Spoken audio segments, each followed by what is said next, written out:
Our opinions are our own, yes. And we truly love you, Shudder. I mean, Master.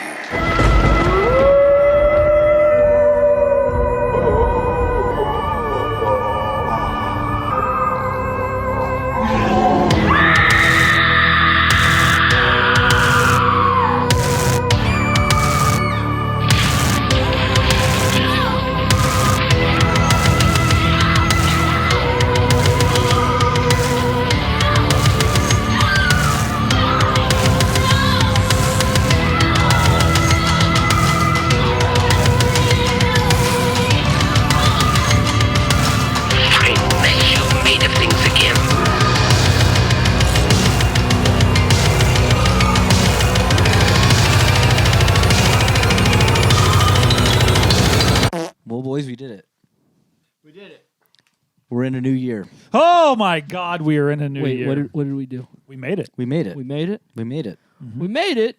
We made it to a new year, new camera. New camera. New camera. Patreon. Yes. Do you like the look of this? Thank you, Patreon subscribers, for getting us this new camera. Yes. Wow. That's how successful we are. Thank Yep, you. They've all pitched it and gotten us a camera. So if you haven't pitched it, it's not too late to pitch it and get us something. Go to our Patreon. Let's see. If you're listening to this on day of release, it'll be out in just a few days. I think Just a few days. I think Lucas needs a new rubber fist. A new rubber fist? Yes. Well, another one. A new one. Okay. Right. It's not a replacement. The one Oh, I it's have not a now is replacement. still great. It is. Yeah. What is so great about it? It's the Plus model. Okay. So that one, that has Wi-Fi and Bluetooth, so I can play. It syncs like with the thing I'm watching. Oh, so like you could put it in your butt and have it play a Kiss from a Rose into your inside All of of it. your rectum. Yeah, I synced it up to Saltburn Can you too, imagine? which was cool. Oh. Yeah. Just or Oppenheimer just rumbling. The atomic, the atomic blast. Now you're onto something. Now you're onto That's the something. thing we should invent. No, listeners, we said it first on this. It's fucking published here. Am I quiet? No. Oh, Bleep out everything. I can make it a little louder. Thank you. I like being heard. Well, don't we all? Yeah. But anyway, yeah, it's a new year. It's exciting. These are exciting times. It's a new year. All I can hope for this year is that I can do and watch 365 horror movies again. Are you trying to do it again? I'm on Oh, track. is he back on the horse? I think I might try to get For back horror on the movies? horse. You're on track for horror Well, movies? horror movies, no, just regular Okay. movies. Yeah, I'm on a no. movie The a day goal so- is to do horror movies 365. You can also watch regular movies, but they don't account to your 365. That's Okay. wild. Yes. Yeah, I I'm Be an adult. I am fully committed to hitting my 200 this year. Yeah. I failed so bad Did last you year. fail last year? Did you? So I wasn't Oh, even no. close. Wasn't even fucking close last year, and it broke my heart. Oh, so I man. am this year. I've been. You did a lot of I thought- traveling, though. I thought that you'd be did. close, Yeah. though. I thought, like... I was like, I ended up at like 150. I didn't get anywhere. I got 176. What? 176 Yeah, horror see, movies It was, watched. it was weird. Oh, no shit. I'm just talking movie. You know when I knew it was fucked? I was poking around Letterboxd and I saw last year the first movie I watched in the year was Beast, and it was January 7th. Oh, I was like, I damn. didn't watch a single movie the first week. Oh no! Yeah. Oh. There's no wonder I fucked. First horror movie of the year is the horror movie we're talking about today for me. Same for horror, but movies. Yeah. I'm like almost one a day. Yeah, buddy, I've I'm been, up I've there, been too. crushing. Oh, you know, I take it back I've been to crushing this year so far. I did see a movie on January 1st, and it was a terrible decision, but we'll get into that when we Okay. talk about the things that we watched. Yeah. Welcome back to the Shudcast! Hello, everybody! Curtis! I'm Austin. And Cody. And Lucas. Wait, hold on. Have we had an episode come out this year yet? I don't think we have not. No, we have not. No, we definitely haven't. we definitely have not. This is This is the new first episode of listeners. 2024. This is the horror movie podcast. We discuss horror movies largely based on whatever fucking platform Yeah. we want. Yeah, it's now a- it is. It's a new year. If you've been with us for a while, you know our hook has been Shudder. They didn't pay us. When the writer strike happened, we pivoted to A24. Also didn't pay us. And, you know, we kind of liked having the flexibility. Yeah. And so with this new year, you know, strike's over, we could go back to Shudder, but we don't want to be tethered. And now instead, no one is going to pay us except you guys.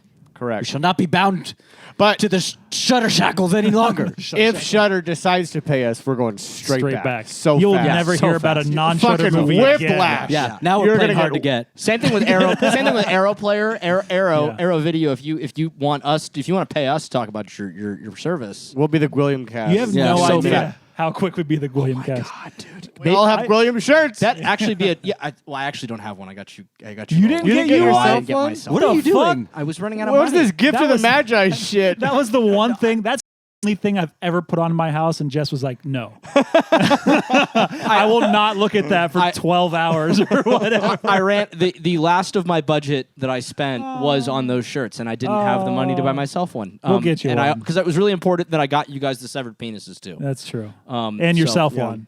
I did get myself one of those. Yeah, I I did. fell out of my car the other day. It was hilarious in public. Amazing. Please don't say it was like a gas station. No, it was at like a mall. Kaylin the other day was like, "We gotta find somewhere to put your willy."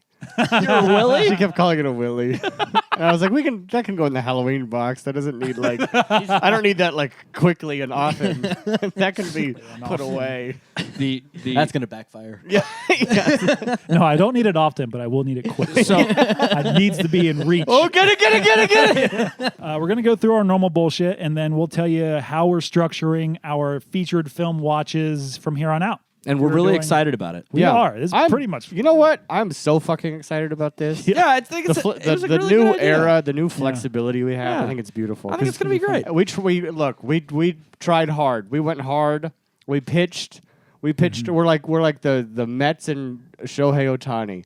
We did our best. We pitched hard to Shudder. At the end of the day, they don't want us, so fuck them. We're That is moving on. deep sports reference. Yeah, I loved It was it. a deep sports reference. It's Yeah, it's exactly. topical for kinda. I don't know. I'm still excited about Shohei Ohtani. As we should be. We all should be. It's a wonderful thing. No. Listeners, Shudder- if you Puka aren't Nakua is excited our about this, Asian LA hero right now. Goddamn right. but listeners, if you aren't excited about Shohei Ohtani coming to the Dodgers, please don't tell us. You can we don't tell wanna me. know. You can tell me. You Yeah. can reach out to me reach out to me on Letterboxd and talk about Shohei Ohtani, and I'll be Oh, like, there you "Who's go. this Japanese director? I need to see Yes. his work." Do That is that. true. Do that, please. There's also a world where we offer a Patreon level that's like, please stop talking about sports. Oh, yeah. Antagonizing This crowd? Yeah. an antagonizing Patreon level. I like it. Yeah, actually, it did just occur to me that like that is kind of bizarre, right? That sometimes we'll go on moments where we'll just talk, or I guess it's usually me, I suppose, where I'll just get We so stopped an enamored. episode because of you once. It was a hockey game, wasn't it? Or was it was a a baseball baseball. game? Yeah, we had to stop Well, talking. baseball's. Yeah, it was a possible no hitter. But the point is that that's right. It was that no hitter game. Yeah. The point is that it's like we rarely. I feel like you rarely hear about like this Venn diagram, right? Where there's like a crossover between like, let's talk about some sports and also luchador horror movies. Yes, yes. I recently unlocked what I'm calling second or final form of eating. Yeah. Thanks to I texted you about this, and that is taking a spoonful of cocoa powder for the Jocko. How did you say that? Cocoa. The Jocko Willink Oh, banana cream powder. The Banana cream powder. It's so good. It's Dude. like I a have the protein pumpkin. powder. It's- I Yeah, think it's like and the that. pumpkin is fucking So out of good. control, dude. Yeah. It's ridiculous.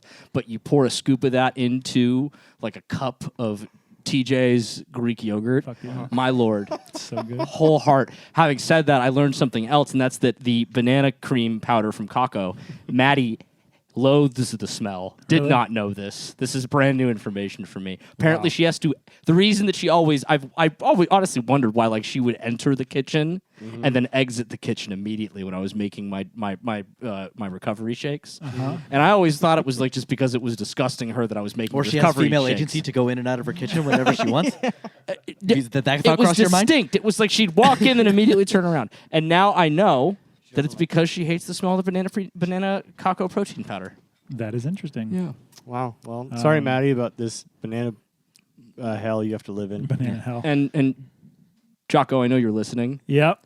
Big movie fan, that Big guy. big movie fan. Uh-huh. I'm gonna keep calling you Kako. That's fine. Maybe that's what I call that little post 9/11 war trip I did. Is the Jocko Kako Willink? No, the Kako Willink series. We're back to the Kako cast.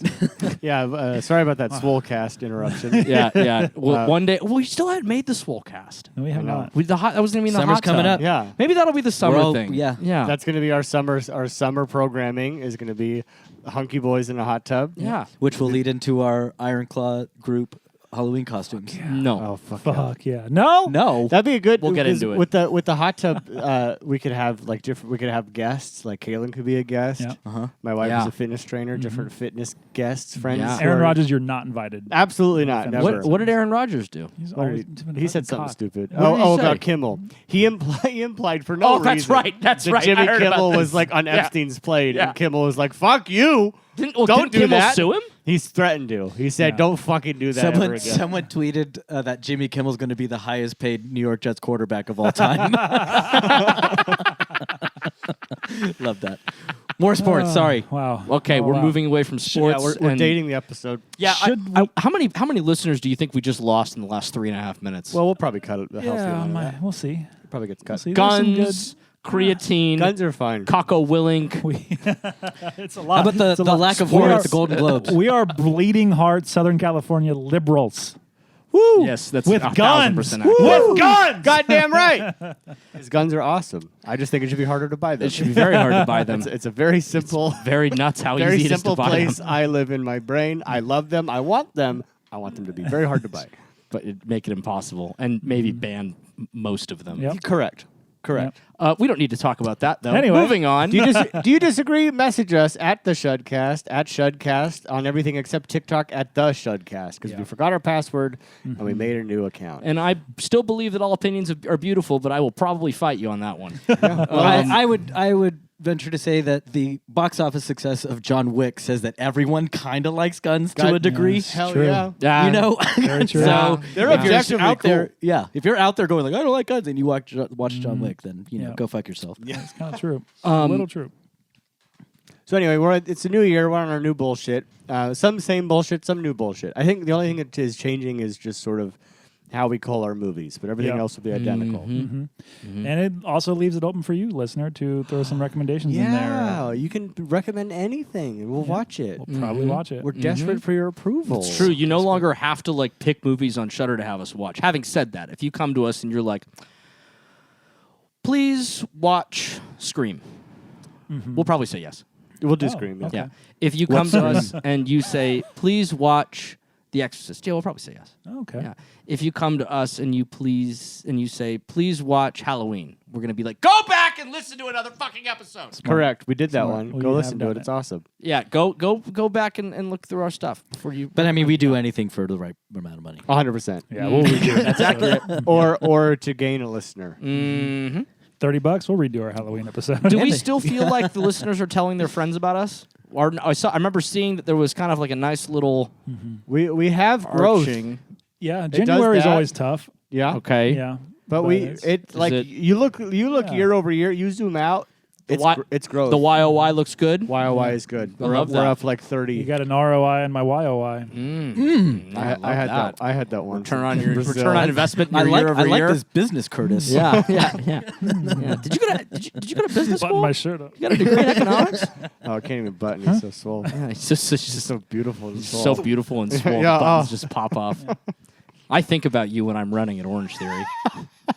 I use my muse Is your muse to run? Yeah, Are you, that- Are you running from me or to me? to you. I do that, and then I also just chant the "I will avenge you, Father. I will save you, We Mother. did I that will out kill loud you, today. Fielder." Yeah. Oh, did you? Yeah. Really? Yes.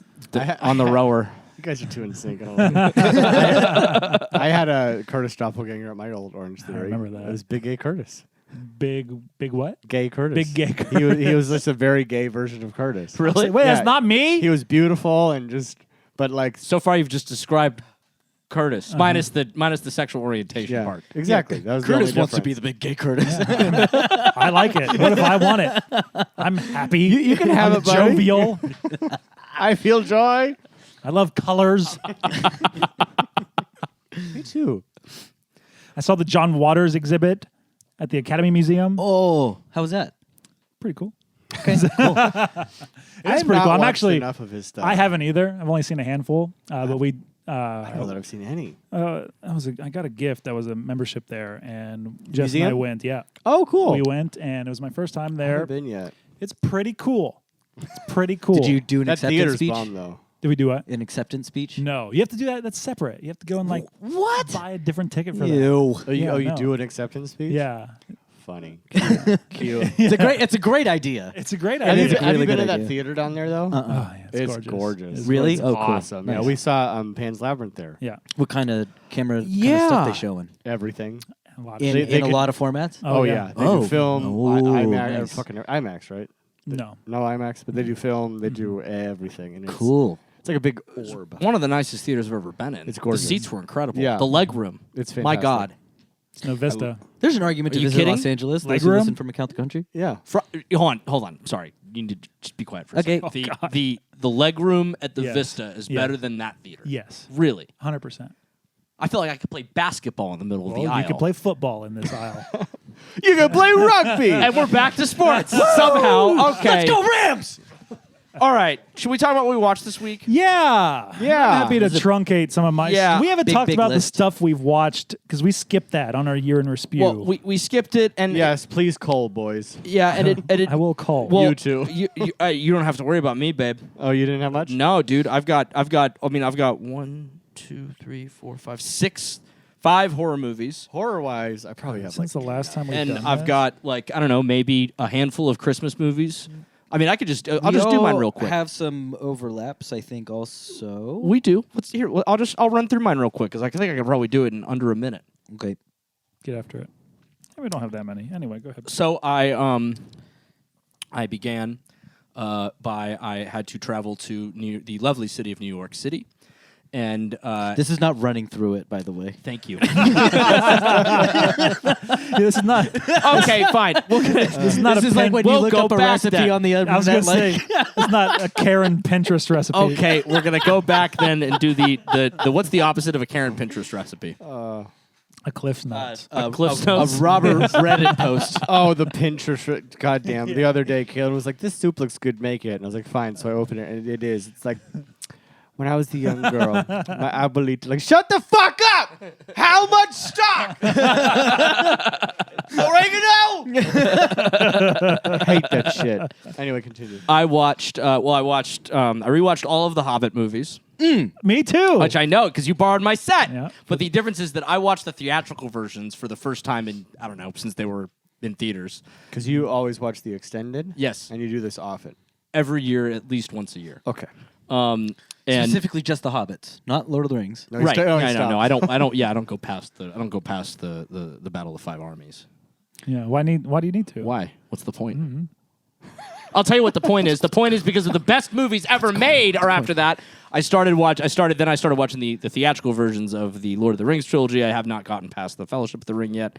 I rewatched Dungeons and Dragons 2 times because that movie brings me so much joy. When they say Jonathan, it maybe is the funniest thing of the year. Yeah. It just incredible. And when Chris Pine's face glitches out, my whole body melts. I just in pure joy. I watched several Christmas movies. I don't remember what all of them were, but they were good. He doesn't log those, so we'll never know. I mean, Maddie did. I can go back and look at that, but we don't have time for this. We don't need that. Together we all watched Elves. Yes, we did. Ooh, Holy yeah, we did. shit, we had fun with my brother-in-law Jeff, who you saw and kind of heard on our last episode. This is accurate, and we also watched Gwilliam. Yeah, we did. Of course. And introduced Maddie and Jeff to Gwilliam. The world. Yeah. Maddie is not happy about that, but that's okay. That will I can almost guarantee that's going to be my most watched thing on Letterboxd. Probably same. like on my deathbed when I look at my letterbox for the On your last time. It's gonna be have watched That's a real Gwilliam one right there. 1,000 times. It's gonna be a race between Marriage Story and Gwilliam. Dude, I want to figure out a way to get the rights and have us write and direct the Gwilliam feature film. I'm pretty sure we could reach out to Oh, I guarantee it. that man pretty. Why would he not want to do it?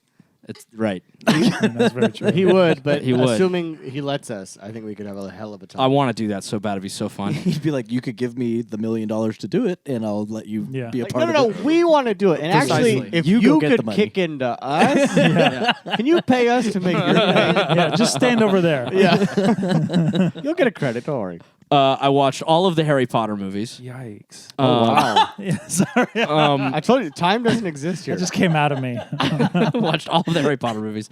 I watched, although that might actually extend beyond this last. Did you watch all episode. the Oh, Fantastic sure. Beasts? No. I watched all those for the first Did time. you fucking really? I did, yeah. I've seen those a Wow. few times. Okay, Kaylin wanted to. Yeah. They're fine. They're not that bad. Listen, fine. first one, pretty good. Sure. Pretty darn good. I'll accept it. Like, it's a good movie. It's a lot of fun. It's a bit much. They set up too much stuff, but it's a lot of fun. 2 and 3, dog water. Awful, horrible dog water. I have fun with them. Nigh unwatchable dog water. Oh, that's not that bad. No, it's not unwatchable. I'm speaking in superlatives. No, it's like, why? All I wanted was this weird nerd and his fucking weird zoo. And why do I have Wizard Hitler all of a sudden? What are you doing? Why don't We you want don't Wizard need Hitler? Wizard Hitler. Johnny Depp as Wizard Hitler. Because I want the dragon. So cool. I want like a dog That's a lot. Let's just pause for a second. Yeah. The words that just came out of Lucas's mouth. Wow. Johnny Depp as Wizard Hitler. So cool. Yeah. He was cool. He was cool. He It was just- cool, and then he got very he was canceled. settling into like one of the coolest roles ever that he was going to do ever. It was going Yeah. to be his next Jack Sparrow. Yeah, He was look- cooler when he was Colin Farrell. So all I gotta say about that. Wow. but like, I love me some Mads Mikkelsen, but Yeah. no, not as good. Yeah, Yeah, the third Secrets one of did- Dumbledore. did- That's not not very- yeah, it is I will not. agree with you on. It just became this thing it didn't have to do. Like the first one. Sorry to hijack your segment. That's okay. But it just means I'll talk less later. The first one set up this really cool idea. I loved leaving Hogwarts. I loved seeing the other parts of the world that have magic going on. We're pre-Harry Potter, so we have so much room to create so much new Yeah, it's stuff. adults now. It's no more kids. And they just went straight back to Harry Potter. They were like, Yeah. we could do anything we want. No. Grindelwald, No. Leta Lestrange, straight Dumbledore. We're gonna go to Hogwarts. Look, we're at Hogwarts. It's like, God damn it! Yep. It's the Star Wars problem. Like, can you just fucking grow up and go forward? Give me a new thing. Anyway, Maybe one day. please continue. That's okay. Thank you, bud. Let's see here. What else did I watch? Maddie and I went to the theater, and we watched the A Christmas Story musical play. Excuse me. Um, the yeah, the one that human people. I theater. also saw this. yeah. That, Cool. And I'm sitting in. Do you guys know this already? That I'm sitting in the who's in it. Shelley's in it. Yeah, Yeah. I didn't know this. I knew Oh, that okay. they had a friend that was in it, but I didn't know who the friend was. weird. Two friends. I'm sitting in the play, and I look at the person that's playing the teacher, and I'm like, that person looks really familiar. And I looked at Maddie at one point, and I went, hey, isn't that the girl that I walked down the aisle with at Austin's Oh, wedding? funny. Oh, funny. And she was like, I don't know, dude, but like maybe they said they had a friend, and I like looked a little bit closer, and I was like, and then she changed costumes. Like that is totally fucking Shelley. Yeah. It was such a trip. Yeah, that's so funny. Yeah, very funny. She was fantastic. I didn't know she could tap dance. Fantastic. Oh, wow. She has a whole Just- tap number. Holy shit. Yeah, and Yeah. and just a superb performance in that. She does some shit in the play. It's just belly laughing funny. Oh, Too. she's fantastic. very, very, very. That's what Nick outstanding. said too. He's like, I didn't know you could tap dance. Yeah, no, none of us did. And then in the audition, she's like, okay. And then she pulled out the tap shoes, and we were all like, What? you do this? Pretty She cool. did great. We two of us ascended to movie or the horror film club that I curate with someone, and we watched. We had the pleasure of watching the 2006 remake of Black Christmas with the director-writer Glenn Morgan and his wife. Yeah. With Glenn, maybe cut the pause. I usually do, but With Kristen Cloak and Glenn Morgan in attendance, and we got to talk to Glenn and Kristen quite a bit about the filming and everything. how's he feel about it? It seems to me that he's generally like happy about the film. Granted, like when we got there, he's like, you guys are all just wonderful people for wanting to watch this movie. There's thousands Aw. of horror movies, and you just wanted to watch this one. That's right? very sweet. And we're like, that's no, nice. dude. And I was like, no, dude, this movie's a fucking banger. Movie's awesome. Like, your movie's awesome. People don't give it enough credit. It's super Go to this rad. thing? I did not. Okay. Here is the most interesting part of the stuff that he had to say. The movie is produced by those awful people. Weinsteins? Yes. And that obviously has left a terrible stain on his experience. But something that I did not anticipate is that, because that movie's like kind of depraved and fucked up, Yeah. right? And it's got all kinds of weird, wild gore and shit that happens. Skin cookies. Yeah, that was not Yeah. not his vision, apparently. Oh. A lot of that was the Weinsteins were like, more blood, more gore, more violence, because we're just around Hostel, right? Wow. Oh. And got they're it. like, we need to Gore porn. Yeah, Yeah. gore porn. Get that shit going. But the sense that I got from Glenn is that isn't necessarily what he wanted to do. Interesting. Which I thought was really just interesting and cool to hear him talk about those things, to talk about like little bits and pieces. At one point, he was telling me that, because I asked him if Bob Clark was involved at all, like how involved Bob Clark was in the production. And he said that kind of loosely, but I guess at one point, Bob gave him a copy of the original Black Christmas script because he wanted to read it while he was doing it. But when he took it, as he walked away, he realized that it was Bob's personal copy that he'd used like on set with footnotes all over the fucking thing. Fuck And me. he's sitting here like holding it, being like, "No, take Bobby, take it back." And right? he disappeared and was never seen again. Yeah, right. and we learned that they're elated at the like new life that this movie has. Yeah, I was Yeah. wondering. Recent, Yeah. especially with the gay community. Yeah, that's Oh, really yeah, that's interesting. a huge following. Kristen was talking about this quite a bit. Really? Yeah, This that she's like the version of- queen. That they Oh, love amazing. her. They love her character, and that she's something they aspire to be. That's fucking phenomenal. That's fantastic. Yeah, she was talking about how she gets all these DMs from prominent gay figures in social media that are like, "We fucking love you." Great. Yeah, it was very exciting to experience that with them. Big fan of that joy. Fuck yeah. I went to the theater with Lucas, the movie theater. Oh, yeah. And Where we got some loaded land sharks in your face. two of them and some chippies and salsa as a tapas. And then what did we do? We went and watched Poor Things in the third row on a Thursday afternoon. Wow! Yeah. I also saw Poor Things. I saw it on a Tuesday night, and it was like packed. Yeah. Yeah, our theater was pretty packed Like, too. but like this was like this past week, like a week ago today. So like it's been out. When I've noticed that like they keep adding new, like I kept looking on AMC to go see it like again, and it kept like not being around any of the AMCs near my house, and then like a couple days later they would have added like 10 more screenings. Interesting. So it feels like they're just like kind of coasting it like week by week to see how saw this, much right? they're Yeah. Okay. just marvelous. So we all saw this now. Yeah. Yes. Yeah. How about that? Marvelous. Wow. I think it's the best movie. I edited my shit from last year since Yeah. our last episode. That is number one on every list for Cody's me. number on every. Yeah. You putting that on the horror list? I think there's enough Mine. adjacency there that I will count. I will count it. I wouldn't call it a horror movie. I need to adjust mine because I saw another thing that's going to make my list. But it ended up at number 3 on my. I made a 2023 list. It was number 3 on mine. Oh, Yeah. nice. What was your number one? Barbie. Burby. Burby. Yeah. Burby, Godzilla, because the king, Because the the fucking king. the king and queen. But then Poor Things, I loved it, and like my theater loved it, laughing their ass Same. off. This Same. this poor woman next to me kept covering her eyes, like anything like kind of too graphic sexually. She'd like cover her eyes, and I was like, "How old are you?" Holy shit!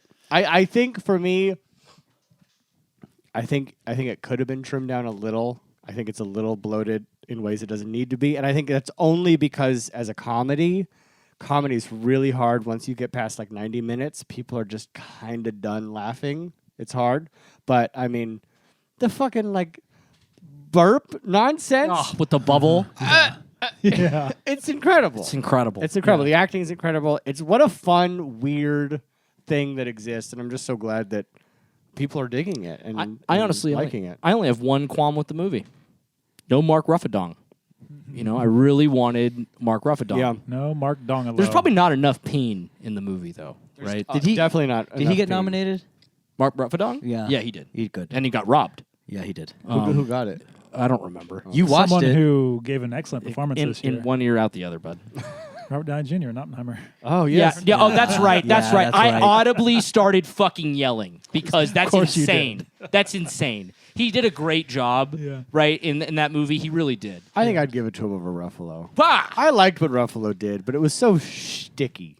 Oh, I thought it was just It's perfect shtick. It is perfect for that movie. It's perfect shtick, and it didn't. But like and it- awards, I don't know, man. It felt like it felt like going outside of like the box that you normally see Ruffalo act in.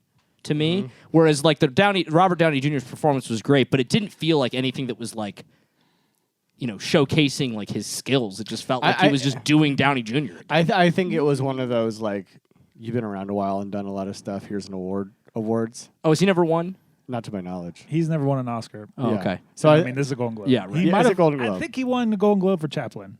I don't remember. Anyway, regardless, it felt like one of those like you haven't like they give those every once in a while. They're like, you've been around a while. Here's the thing. take it. I don't disagree with that. I think his performance in Oppenheimer is phenomenal. I would agree. Oh, it's outstanding. But I just don't think it was worth. I don't think it was better than Ruffalo's. But on Poor Things, I put this in my letterbox. But I was talking to Kayla and we're like, we should go see a movie. We should go see Poor Things, and she thought I said pork baby. And after seeing the movie. It's not a name for it. It's a pretty good title for that movie. Yeah, it's fucking phenomenal. It's fantastic. I love it so much. My boss brought this up to me. He loved it as well, and he said this feels like if Tim Burton were still doing stuff. That's so weird because I was just about to say watching it that one of my thoughts was I hope Tim Burton watches this movie and starts getting good again. Like stylistically, yeah. Like obviously, like content-wise, not even close. But like visually, yeah, I can see that. Because it was so fantastical, and I love that in movies, and I want more of that in movies, like the boat and the city designs and everything is just weird and fun for no reason. They built such good sets for this movie. Oh my god, they're amazing! And like the best use, I think, of like the volume, because they only used the volume on. From what I heard, it was on the boat. It was just like the water in the background, and it just looked perfect. Like it was like painterly. Like they're not Is the volume there. the big TV? Yes, It felt. Can we call it the big TV? That's what it is. Can everyone calm the fuck down? It's a big TV. No, it's the volume. in a volumetric Oh space. no, it's the volume. Wait, what are you guys talking Cody. about right now? Have you watched any Star Wars TV Cody. shows in the last? It's 5 the years? next evolution of filmmaking, Cody. It's the volume. Cody, lower your voice when speaking of the volume. The volume. It's basically a big TV that you use instead of a set. Like, instead of green screen, you have the volume. And it's just a big TV. And so you can shoot it in camera and have it in camera and not have to do it after. But it's the new version of a green screen. But so I call it the big TV. Really? But it's really Yeah. the volume. And it gets you on an ad, like on a Dolby ad. The volume. Wait, so they use that in Poor Things, like when Isn't they're on that the just boat? a big Yeah. TV? Kill him. That's interesting. It's the volume. So hold on, walk me through this. Like it's like as far as like on set, you have like a giant. That. Yeah. You have a giant flat screen TV that is. Not flat. That's why I call it a volume. It's volumetric. It's like like a- Oh, It's concave. okay. So it's like a giant screen. Like, remember the Jesus-tron that they had at Bel Air? Yes. Isn't that Yes. Our old church had this giant, I call it the Jesus-tron, this giant Because screen. just for clarity, we went to rich people church. Yeah. That's Of why. course. Like what was it? Probably Dallas like 20, Cowboys. 50 feet across? Yeah. This Dallas thing? Cowboys Superdome big. Yeah. Huge. Yes. Yeah. It's like that thing Yeah. they have at SoFi. Yeah, for the glory of God. Yes. Right. But they just project the backgrounds on it, and it's the volume. So, but like the idea that the picture is just so high res that like Yeah, they're just LEDs, just like so, like it's there, like it looks like you're there. I think Wow. the cool part about it is like as the camera moves, the background will move with it. yeah. You can. So like it is like technologically pretty cool. I think look. what they I'm can a do big with it. fan of doing things in camera as often as you can, and this is a way to do that. And so I think it's awesome. I just think we also need to all recognize the fact it's a big TV. It's very cool, but it is a big TV. Yeah, it's pretty Yeah, cool. I'm more just blown away that like when you film it that like it because like if you oftentimes I feel like if you film a television screen right As you- Cody often does. yeah, as I often do. Just sell down on Ventura. It looks weird. Yeah. Right? It never looks and right. this is built for that. This is built so you could. that's wild to me. It's so Yeah. cool. It's very cool. And it's like as an actor, like I feel like that would help so much to immerse you Yeah. and help you give a better performance because you feel like you're wherever you're supposed to be rather than just like green and there's some idiot in a thing with a tennis ball. Like, Because it will just always look better than having to plop in. Sure. someone on a Yeah, of green course. screen, so So I'd like to the volume. I'd like to retcon one thing that I said. it's too late. It's on the record. For sake of my neuroses. I put this at the top of my 2023 movies list. I did not put it at the top of my 2023 horrors list, but I did Great. log it on Letterboxd because it's strange and unusual. Oh, okay, cool. So that's my I neuroses like for that. all of you. I like that. Thank you. Accept. Accept. Accept. I thought Accepted. I thought you meant accept. We accept. Me and Maddie are watched almost all of Peaky Blinders. We have like 2 episodes left. Fuck yeah. We had been 2 seasons behind. We watched Leave the World Behind. Have you guys seen this? No. I would like to. Julia Roberts. Yeah, I want to. It is a very interesting movie. I know Maddie likes it a lot. Maddie loved it. Like Nice. it was one of the few times that I've seen at least it's when Maddie doesn't usually like geek out the way that like I'll geek out, right? Like I'll see something like, oh my God, it's fucking incredible. It's the best movie I've seen all year, yada, yada, yada, right? And that'll happen 30 times in a year, right? Yeah. Or this is Smart. the best album of the year and so on and so forth. Maddie rarely does that. If when she does, it means that like that really impacted her, which I always really admired. I don't have the gumption to do that. Everything has to be incredible to me. So she was so passionate about this movie. I went and watched it. She watched it again with me. It is dreadfully long. How long is It's it? 141 minutes, and for the movie itself, like it, and that's it feels a little. Like that to me, it feels that length. It should not be 141 minutes. It is a very interesting movie. It is very clever. It is weird, just so weird. Okay. Definitely recommend. I can understand why the letterboxed polarization on stars for the people I follow is as wild as it is. Maddie with 4.5 stars. Other people down to like 1.5. A dude I worked with 1.5. 4, Right. 3.5, Directors and writers and reviewers 2, 3, 3.5, 4, so on and so forth. Just all over the place. Strongly recommend, listeners, if you watched it and you liked it, I would love to hear from you. Just because I'm curious, because it's there's a lot of interesting shit that they do with it, specifically like a commentary about humans. Very clever. Strongly recommend. And I watched this movie, and I believe that. Wow. Nice. Oh, I'm sorry, that took longer than I expected. We talked too long about Poor Things, and Austin had to okay. take his speech on Fantastic. yeah, it's That's what okay. we're here to 'cause do. I We're got here to some of talk. mine in, so I'm going to go ahead and go now, just to get them in. I'm not going to go through all my Christmassy stuff because we kind of did. You watched all of them. I did them. I did the Christmas ones. Did we talk about Rebel Moon on this podcast in our last one? I don't think I don't think so. Curtis and I went to the Egyptian and watched Rebel Moon with Ryan. Yeah. Yeah. What a beautiful theater. Gorgeous theater. We saw Rebel Moon. Can't say enough about that So theater. funny, real quick on that. Me and Lucas are at that horror film club, and one of the people there the person that I curated with looked at me and he said, "Have you watched Rebel Moon?" And I said, "No, I haven't." My friend said that they thought it was a piece of dog trash, and he said, "Really?" He's like, "I thought it was so fucking good." And then suddenly everybody around us perked up and were like, "Rebel Moon? Oh yeah, dude, it's fucking rad, isn't it?" What? You just gotta I- take a quick, like a slow step backward. At least five. I had whiplash, bro, because you guys were like the reviews that I received, which I will not share Curtis's review out of respect for him. But I had heard. Cody, like, don't it's even barely bother a with this. movie. It's hardly a film. It is barely Well, a I have movie. 5 other people that really beg to differ. I really want to talk to them. It is worth watching solely. There is a 2.5 hour sight gag Yeah. that you build up to.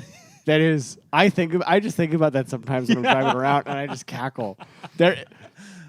Something happens. There is a sight gag in this movie. I'm never gonna watch the movie. That is just tell me. inexplicable. We can't, I like, can't do it justice. I cannot. I could explain it to you, and you would not smile. It if does you not watch make the any movie, sense. you will shit yourself laughing. You will. It is the dumbest, most out of nowhere, inexplicable thing that happens, and it just our whole row just died. We're the only people laughing Yeah, in I that think. theater, but we all just were like, "What the fuck is happening?" One of the funniest things I've seen all Because it's year. at the end of this 2.5 hour slog of nonsense. And then you just get the weirdest. So it is worth watching because now it's on Netflix. So you can just watch it at home. It is worth watching just to make your way to this 2.5 hour sight gag, which is the most fun thing I've ever seen.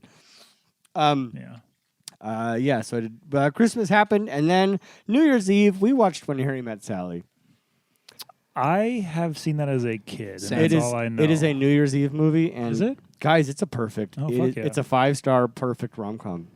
I've heard. It is perfect because it's not. There is no because it doesn't have the rom-com bullshit of like there's some misunderstanding and if they only just talked they could be together and there's no like standing in the rain moment. It's just this perfectly told, beautiful story of two people who've been friends their whole lives and just slowly make their way to being partners, and it's Fuck yeah. and because you got Billy Crystal and he's being hilarious. It is a perfect movie. I cannot it's Kaylin's favorite movie, and I cannot recommend it enough. Is It's it a Rob fantastic. Reiner joint? It's a Rob Reiner. Yeah. And they cut in throughout the movie. They cut in like to random couples telling their like stories of their of their courtship, and they're all actors, but the stories they're telling are real. And some of them are amazing and they're adorable. It just makes you feel good. It just it ends and you feel good. It's a great movie. Can't recommend yeah. it enough. Then we saw on New Year's Day, apparently. I forgot to talk about this too. I saw this. We and I did the same thing on the same day. The Iron Claw? Yes. The Iron Claw! I saw this too. I know Curtis saw it. Did you see Iron I Claw? have not seen it. You haven't seen Iron Claw? Oh. It is a meaty boy movie. Yeah, you'll like it a lot. I think. The man meat in this movie. Hunky. Off the charts. Hunky. The hunk scale is broken. I still got to repair my hunk scale from watching this movie. Yeah, I am trying to be a new person. Yeah, maybe I should tell the listeners about this. This is my year. And this is the year that I expand my horizons. So I'm going to watch, hopefully, 365 horror movies, as well as a handful of other movies that are critically acclaimed, but dramas. So I've been avoiding them like the plague because I don't like watching things that make me feel Look at this list I'm compiling. not good. Cody's Quest for Emotions. That's literally in Lucas's letterbox. I've started a list. Curtis today. Yeah, you gotta. Yeah, let me see. Oh, fuck yeah. Curtis today provided me. Yeah, what's on the list? Marriage Story. I'll start at the top. Marriage Story. Not happening. Honey Boy. What's Honey Boy? What the fuck's Honey You'll Boy? watch just it. You'll watch find it, out. just It's really watch it. great. Shia LaBeouf. I don't want to watch No, that. it's really Okay. The Florida Project. What the fuck is Phenomenal- that? Phenomenal film. Just watch it. What I is don't that? know. It's It's I've about- never heard of that. It's about like the outskirts of Disney World. It's great. I don't want to watch that. It's so good. Cody, this Past is your lives. emotional enlightenment. I watched, Past but lives. that's probably bump that to the top. And of then the we list. get the part that's the Lucas list. Mid-90s. We talked about that. Yeah, you Jonah keep Hill. wanting me to watch that. Yeah. Okay, Yeah. that's number two. about on the the valley. list. Pretty On the list. Good time. What the fuck Oh, is that? yeah. That's what I'm on Robert the list forever. Pattinson and Safdie. Safdie. The Safdie right? Bros. I'm not watching that. You'll like that movie. Yeah. You have to then Tim Burton's Planet of the Apes. I'm the only one that has your back on that movie. Well, I know, but you should watch it again. This is just Okay. me telling you to watch it again. Anyway, well, yes, but thank you, dear. I please send me that. I'm very excited. Add 30 more. But I'm trying to be a new person. I started that. I brought you 3 movies tonight. You did. You brought me the what's the The Before trilogy. Yes, the Richard Oh, the I need to Linklater see the movies. befores as well. I will After him, I'll watch the you will befores. take them. I started the year, and this was actually my idea. I don't know why I did this to myself, but I was the one that recommended that Maddie and I go watch The Iron Claw on January 1st. What an outstanding movie. I hated every moment of it. I was miserable. I had a horrible time watching it. Now, was it because it was... Now, did you... What? What are the roots of your horrible time? Did you not like what was happening, or did you not like how you felt about what was happening? No, man, it's like what I've realized is that like I have a really hard time with these movies because like like the Iron Claw I actually think is a perfect movie, like just incredible.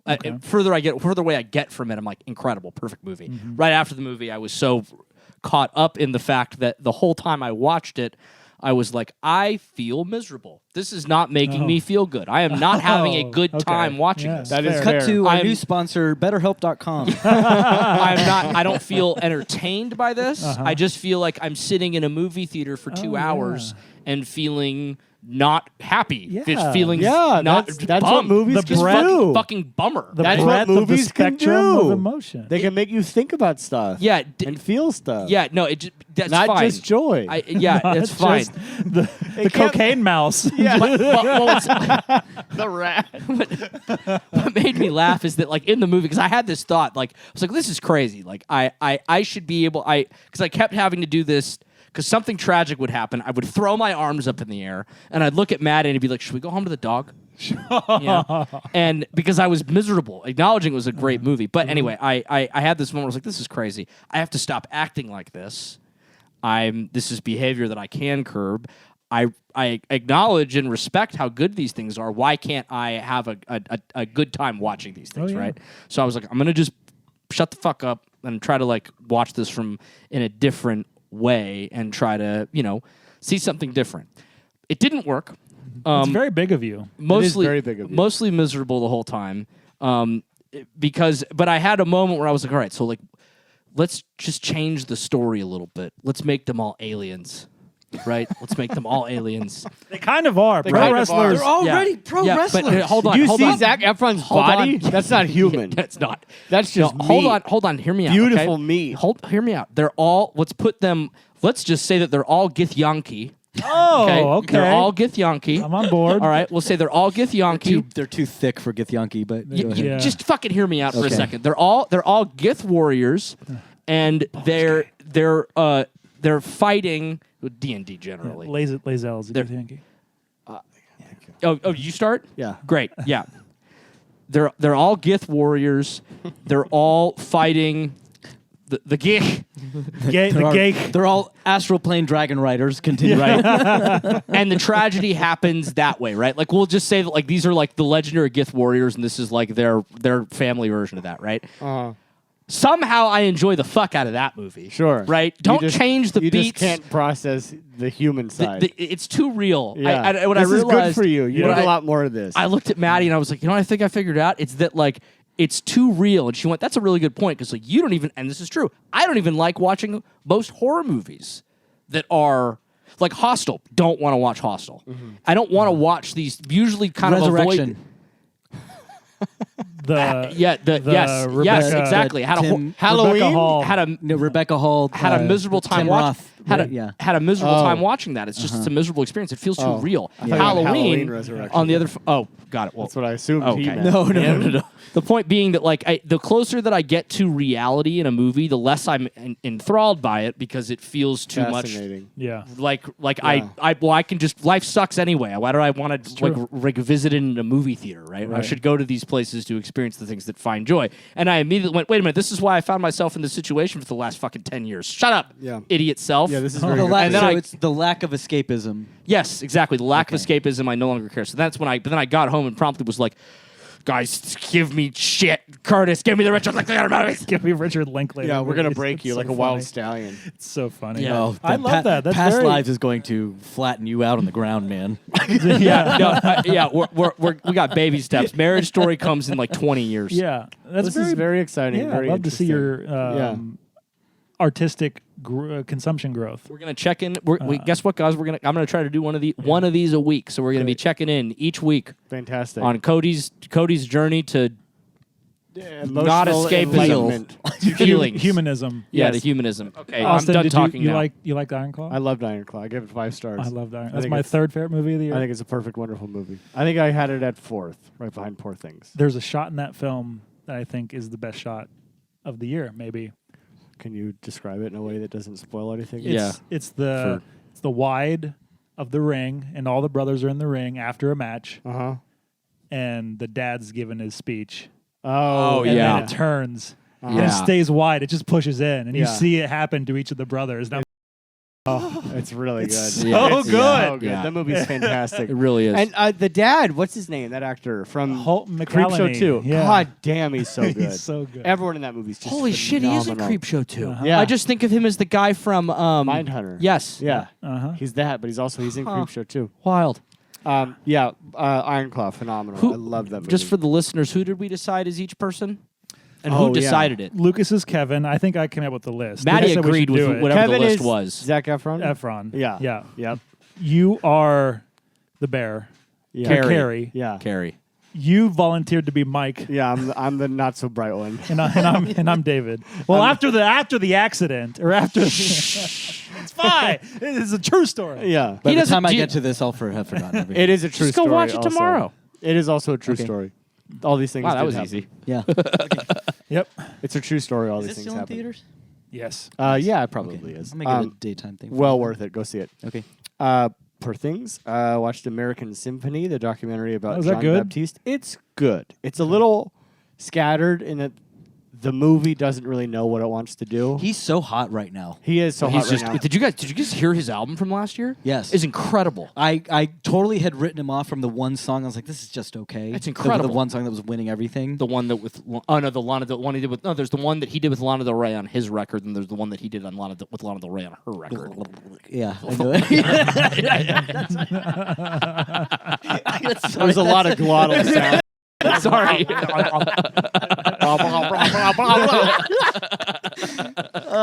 So this documentary is about like his big like Grammy run and like his like sort of like ascension into superstardom, while at home his wife's going through aggressive chemo. Oh, She has my cancer God. or leukemia. So it's good. It's just the movie, and then at the same time he's writing the symphony called American Symphony to be performed at Carnegie Hall, and it's like a modern symphony that he's writing. It's good. It's just the documentary itself, just as a documentary, kind of doesn't know what it wants to focus on, so it ends, and you're kind of like, okay, but it's good. He seems like the most likable guy. Oh, fuck That's- yeah. Ever. Yeah. He just seems like he'd be awesome to talk Yeah. to and be around. And he's a fucking genius. He has Musical 100% of musical genius. Yeah. Yeah. If you guys have you listened to this record from last year? I have not. I want to. It's after seeing outstanding, this. especially for you as a producer. Now I will not listen to it. I then watched May December. Fuck yeah. I liked it. You liked it? I liked it. Okay. I didn't love it. I liked it. It wasn't what I was expecting. I wish I knew less about it going in. Oh, okay. I knew a little too much, and I was expecting it to be a different thing than it was. So I don't think I could fully appreciate it for what it was. And like the music choice, Oh. I know was intentional, and I loathed it. Oh, no. I hated it. Which apparently it's a sampled score. from a that different- makes sense. but anyway. I mean, I just. I have a very short funny story about that movie. Can you tell it? Yes, I'm with my parents for Christmas at their house, and we're like trying to figure out stuff that like I watched Maestro. That's right. Trying to think about stuff to watch with them that would that would be exciting. And I went, oh, there's this movie that Curtis said is really good. It's called May December, and Dad's like, huh? And I went, yeah, it's with Julianne Moore and Natalie Portman. My mom was like, oh my God, we have to watch Hell that. yeah. Sounds so good, Hell right? yeah, Mom. And Dad went, wait, no, we watched that. And my mom went, no, we didn't, right? He was like, yeah, we did. We absolutely did. And he's like, all right. So she gets up and goes to the bathroom, and he pulls out his phone, and he looks up the trailer, and he's like, yeah, we fucking watched this piece of shit. And I was like, you did? He gets up. Yeah, I'm going to go talk to your mother. She can't remember shit anymore. He gets up, walks to the bathroom. I just hear from across the... Honey! Yeah. We watched it. down the hall. Yes, we did. We absolutely did. Look at this. No, Bob, we did not watch it. We absolutely fucking watched it. Oh, you're right. We did watch it. She's like, yeah, I didn't think it was a very good movie at all. Anyway, moving on. Fantastic. Oh, man. I loved it. Yeah, I liked it. It just didn't, I don't know. It didn't grab me in a way. I love what it says about just Yes. humans and just what we do as artists or Yeah. as just people trying to think that we are something, but there's actually something else going on entirely. 100%. There's so much in there that I love, and there's so much that it's trying to say and doing that I love. It's just like the way in which they do it doesn't like. Sure. I can see all the pieces. I'm like, yes, I agree, and I love all these things. Just the way you put it together and gave it to me, I don't really love. Should I add this piece of shit, according to my dad, to my list of movies to make me feel things? No. I mean, yes, but you got a lot already. I don't want to overwhelm you. There's other things you should watch. I mean, there's first. 52 Yeah. weeks in a year, so we got 52 movies to Well, find. you got 3 upstairs. You got 4 somewhere. I got Dunkirk in here. Well, over. That's not added. It's not added? No, it's a war movie. Okay, cool. Actually, no, I hate war movies, so maybe, yeah. Well, I'll say this: over May December, I would recommend Memory. The fuck is that? Exactly. Oh, was that? Kaylin and I went to the theater. Oh. Because we've been blown through our AMC pass. She yeah. picked it out. It's Jessica Chastain and Peter Sarsgaard. Yeah. It's fantastic. Wow. I loved it. Holy shit. It's like all my worst fears, but wrapped up in this really nice package that makes you feel good. It's really hard to describe. It's like so much horrible stuff, but you walk away going like, oh, I feel good. Oh, fuck. It's kind of a romantic story, but told through. I really don't want to even say the setup. The more blind you go in, the better. I will watch it blind. It is very worth your time, very worth watching. I thoroughly Should enjoy I it. add it to the 52 movies? Yes, you should add that to the 52 movies. Lucas, add it to the 52 movies, please. Thank you. And then I watched Society of the Snow. I saw this on your letterbox. And this fucking ripped my nuts off Really? and fed them to me in ways that I loved. I've never even heard of That this. was on Holy shit, I Hideo love this Kojima's movie. favorites. Oh, no shit? I haven't updated my list from last year, but this is going to be top 3 easy. Ooh. Really? I loved it. It's Bayona, Yep. who we love. It's based on a true story about the plane that crashed into the Andes. Rugby team? No, I don't Yes. want to watch this. Yeah. Mistake. It's fantastic. You should absolutely watch this. I should add it to the 52 movies of the year. Well, it's not. I mean, it's borderline a horror You movie. get 52 movies. It is borderline a horror movie. Now we're being imposed to make your list. No, that's not how this works. It is brutal. I can't really spoil anything because it's a true story, Sure. but the depiction of the plane crash is the best depiction of a plane crash I've ever seen in my life. yeah, it's It is the horrifying. most horrific, brutal, terrifying plane crash I have ever seen. And you've seen The Gray? I have not seen The Gray. That fucking plane crash is That is up there insane. for me now, but I'm intrigued. That's so topical considering all the bad plane I know, things. that I have been know. recently. Wild. Yeah, I think. I mean, I don't know how familiar you are with this story, but basically, this plane went down in the Andes, and there was this rugby team from Uruguay that was on it, and the only way they were able to survive was via cannibalism. Is this like borderline Yellow Jackets? I have not seen Yellow Jackets. Have you seen so I Yellow can't Jackets say. yet? Oh man, Yeah, I've watched kind of the same because Yellow So- Jackets was a soccer team that crash landed in a forest, and they did the same thing. Right. Well, the difference is happened. This is fucking real. No, I think it's fucking great. crazy. I mean, it's kind of familiar territory in terms of like you kind of can probably guess a lot of what's going to happen, but it's done so beautifully and so creatively that I was just. I mean, I'll put it this way: it's like almost 2.5 hours. And I did not feel it at all. This man with the runtime lasers. I hate movies over an hour 45. I hate that. Anything over that, I hate you. This movie, Pretty great. this would pass my test. Wow. I was gripped the whole time. This is the Hell only yeah. time that I've ever heard you say that a movie that's over 2.5 hours was great all the way through. That's what I'm saying. You even have problems with he's Lord of gonna the have, like, Rings. I know. That's what I'm He's saying. gonna have like a dean's list of like movies that are okay when he fills his position as minister of cinema. Yeah. No, you can make your movie however long you want. It just instead of a rating, we either let you release it or we don't. Yeah. Based on how long it is. Exactly. If you're sub hour 45, straight to theaters. No questions asked. firewall. Once you're once you're past that, especially over 2, we just got to review it. That's all. Does this need Creatively, you can make any movie you want. You could show pussies exploding, anything. There's no rules. That's so great because I totally have a script about. It's called. Is it 90 pages? I've got 90 pages on blowing up pussy.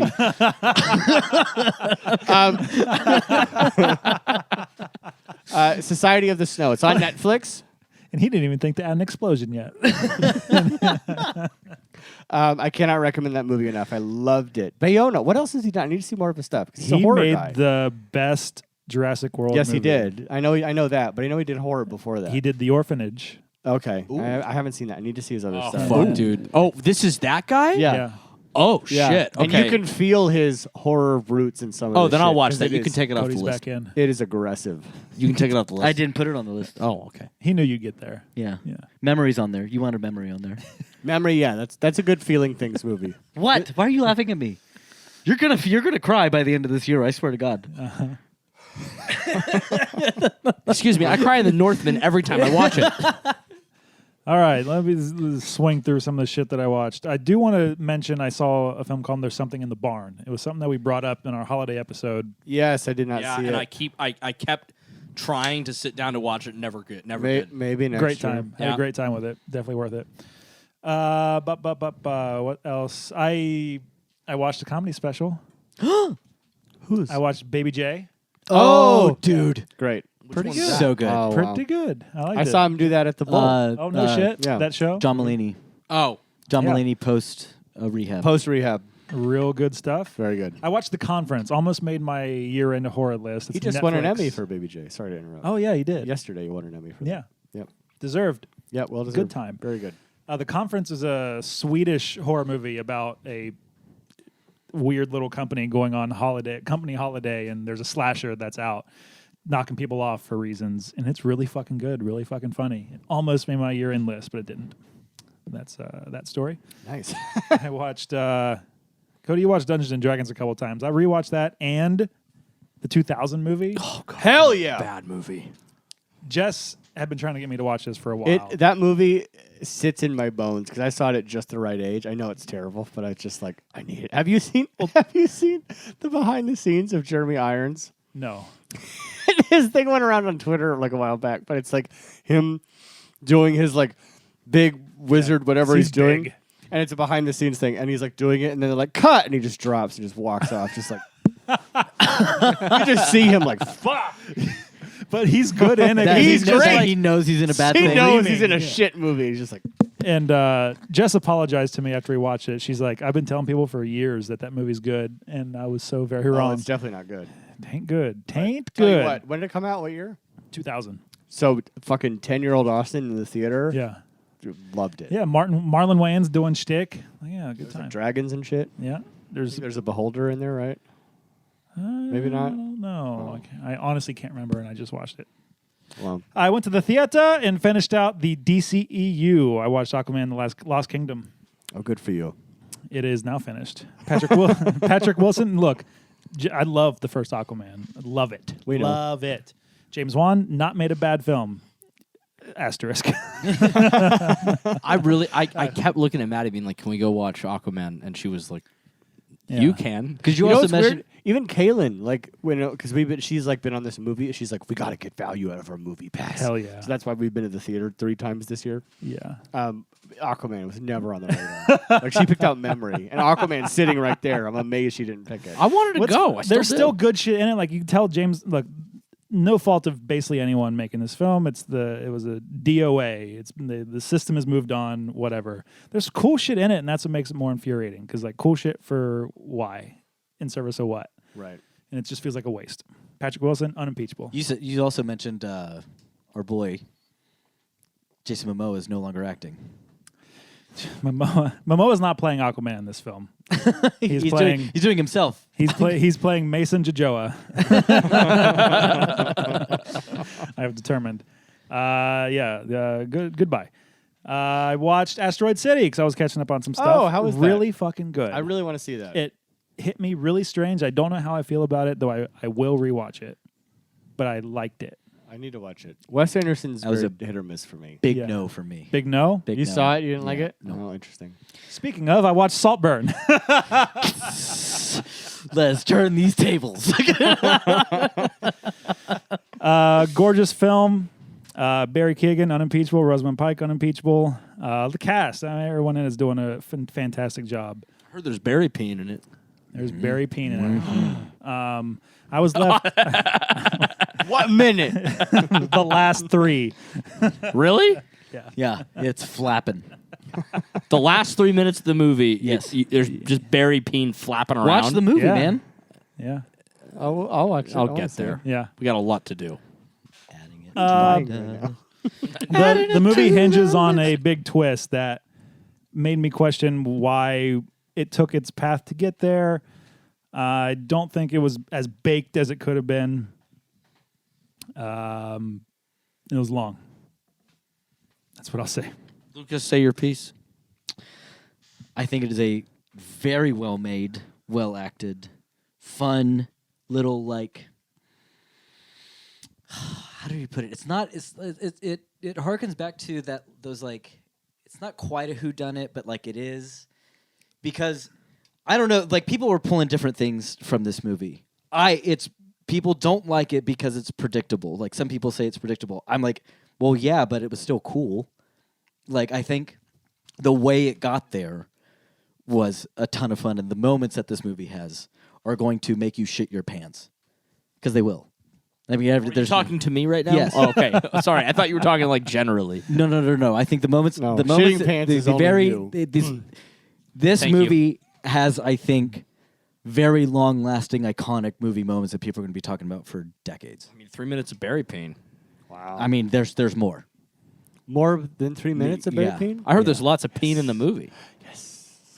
Give me that peen. I don't know if there's that much more pain in the movie. I heard there was more peen than Poor Things. No. No? No. Oh, and Poor Things didn't have enough peen. Not near enough peen. There was dead guy peen, and then what peen? There's some peen later. I think, There's pain when she's got her job at the Yep. hospital. Oh, sure. and I think Jacob Elordi is in his Brothel. phase 1 of his Robert Pattinson career. It's so funny you say that because we were talking with Jess after it, and I was like, "You're correct. I absolutely agree with you." And I was like, "He's less interesting than Robert Pattinson." I mean, I'm a Pattinson shill. What do you want from me? Who are you Yeah. talking about? Jacob Elordi. Yeah, same. I don't know. Well, finally, he's going to be Frankenstein's monster in Guillermo del Toro's Frankenstein. Oh. No, I don't know who we're talking about. Euphoria guy. Main guy in Euphoria? No? Never Nothing? saw it. Okay. Never will. Watched The Hobbits. Battle of Five Armies is the best one. Yes, you I was did. wrong all those years ago. They're all great. I watched Ferrari because I went to the theater and went to see Oh, the new Michael we were going to Mann. see that, and we switched out I for don't- memory. I think it is sticking with me. Mm-hmm. I liked it. I was bored in it. Interesting. But again, it is sticking with me. I just wanna I've see never heard you say Here's you were what I bored in a want. movie. Here's what I want to know the most. Did he change his Italian accent from House of Gucci? I have not seen House of Gucci. Oh, I've heard he did. okay, It's good. very thick. Okay. that. Fantastic. But Adam Driver's so goddamn good. great. I don't know what him and Penelope Cruz in this just it drops a bomb on the floor. Oh, she's. I just want to see that Yeah, car crash. literally, yeah, dude. I hear it's insane. Dude. I want to see it. I want to see it so bad. Not gonna lie, that was like it took me out of my. I was like, Yeah, I know. I need to see it. That's why I want to see the Oh. movie. I want to see this car crash. yeah, pretty good. Suddenly, David Cronenberg's Crash makes so much more sense. Why is he stroking? Have you seen David Cronenberg? Shut up, weirdo. Just shoot and move on. I watched The Holdovers. Dude, Oh, I'm yeah. so bummed I missed this Fuck, I around loved it. Christmas because I it's know. like I'm glad you everyone. loved it. It's the I loved it darling so of much. Christmas. I'm Yeah. glad you like it. Yeah. That's like our Saltburn difference Yeah. somehow. It's just like don't maybe like you didn't Holdovers? like it as much as I did. Definitely, I did. not. I don't like it as much as you did, but Yeah. I did like it. Yeah. Yeah. Yeah. That kid in it, Dominic Sessa, it was just so fucking funny. I've never seen him in anything. Mm-hmm. And Paul Giamatti is too good for this world. Definitely watch Oh, that. that picture of him with a Golden Globe on the table at the Westwood In-N-Out. At is the In-N-Out, I know. Amazing. It's So so good. fucking good. I watched a movie called Metal Lords on Netflix. Written by one of the Game of Thrones guys. Okay. Starring Joe Manganiello. Not starring, he's in it. But it's about high school metal band coming together. If he's in it, he's. I the heard star. it was horse trash, Yeah. personally. but- I was going to say, like, you probably hate this fucking Horse movie. trash. but- I mean, everything that I'd heard about the movie was that it's not good. Curtis's review was the first thing that I'd seen that looked positive. Jess and I both watched it, and there are multiple times through it where we're like, do we want to continue? And we did continue. And it's just entertaining and fun enough, and it ends very well. I think they're building to a set piece that worked really well. Tom Morello wrote the main song for it that this band uses. So like every time that comes cool. up, you're like, oh, that's fucking good. Yeah. It's really good. Too good for a high school band, but what have you. But it ends well, and we're like, yeah, it didn't quite hit all its marks, but we had a nice time. And then we've been watching all the making ofs of The Lord of the Rings, because that's what I wanted in my life. Yeah. Because it's the best movies ever made. Yeah. And those And- little documentaries are the best too. And On my learning about next- how they're made. On my is- next rewatch, I might get closer to that because I forever thought they were fine, and then the last time I watched them, I was like, "Fuck, These They're are good. incredible. fuck they're good." Yeah. And they just don't make movies like that. And so, like the No. next time, I'm probably gonna be like, "Fuck, sound the horn!" the next thing I know, The you're horns light of the Gondor! beacons. Yeah, he's texting. Yeah, he's texting us. Gondor is called for aid. Do you guys have the books? Do you have the Silmarillion? I own all the books in multiple formats. Silmarillion? You have Silmarillion? Not All Sim- of no, them? no, no. Oh, The all, when real you say books. all the The books. real books. Excuse me. Not the Silmarillion. Excuse Not the me. encyclopedia I of bought- fake shit. Silmarillion is awesome. I bought the first book Costco had after the release of the first movie. Remember that, like the all 3 in 1 Yeah. paperback? I have it upstairs. That's my favorite. I love it. Yeah, I have it upstairs. I also Silmarillion is great. Okay, you guys are monsters. That is. An I remember I unpopular asked, opinion. Nick if he had our DM if he had read the Silmarillion. He's like, I don't know how to answer that.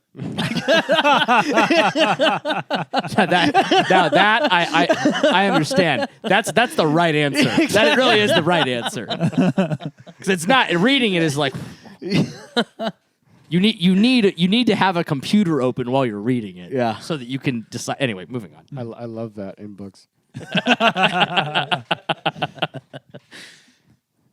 That's it? Okay. Yeah, that's- All right. Here we go. Where do I start? I'll start with Past Lives. On my list. It's on your list. Yeah. It's on Okay. Cody's list. Boys, I'll put it on mine now. my addiction to Marriage Story has been cured. Now it's transferred. And now it's transferred to Past Lives. How many times have you watched it? Twice. Or 3 times. You know what Caleb said to me the other Wow, day? and do you own that? Yes. Okay, I was like, you got to rent that each time right now. No, yeah. Unless you- I bought it. all I right. bought it immediately. I rented it the first time. Yeah. Rented it the first time, and then I was like, yeah, I have to have Great. this. You know what Caleb said to me the other day? She goes, I want to watch Jojo Rabbit and Marriage Story. It's like, okay, we can watch those Okay. movies. Had she seen those movies? I know she's seen Jojo Rabbit. I don't think she's seen Marriage Story. Oh, get ready. Get ready. Yeah, Past Lives is like Have you seen Marriage Story? Yes. Past Lives is if you put Marriage Story in a pan and just reduced it down to like a perfect sauce. Syrup. Syrup. Thick just syrupy sauce. That's it. It's this. It's just this decadent, grounded love story that has its own. It's its own thing. It's its own thing of like. You have to. It's You on have the to. list. You compared it to Marriage Story. You have to. That's on your list too. Yeah, It's a marriage. that It's a one's Marriage out. Story reduction. It's out. No, you have to watch that. I'm not It's watching it. It's a Marriage Story reduction sauce. Yeah. I watched Marriage Story in 20 years. Okay. Yeah, it's just so good. It's It just really so. is. Hey Siri, set a reminder for 20 years from now.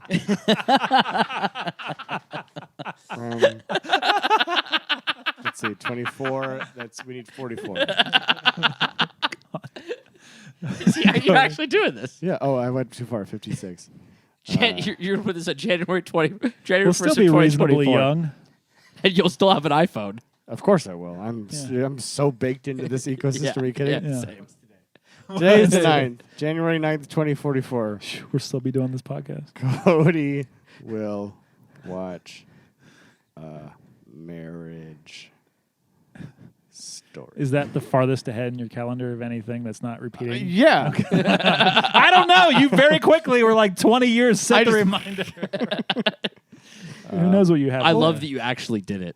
Yeah, it's in there. Look. I love that. Wait, why didn't it do it? Oh, yep, there it is. Look. Oh, I have something on the 15th. Shudcast release. Really? Nice. Every other week. Except for every other week. Look.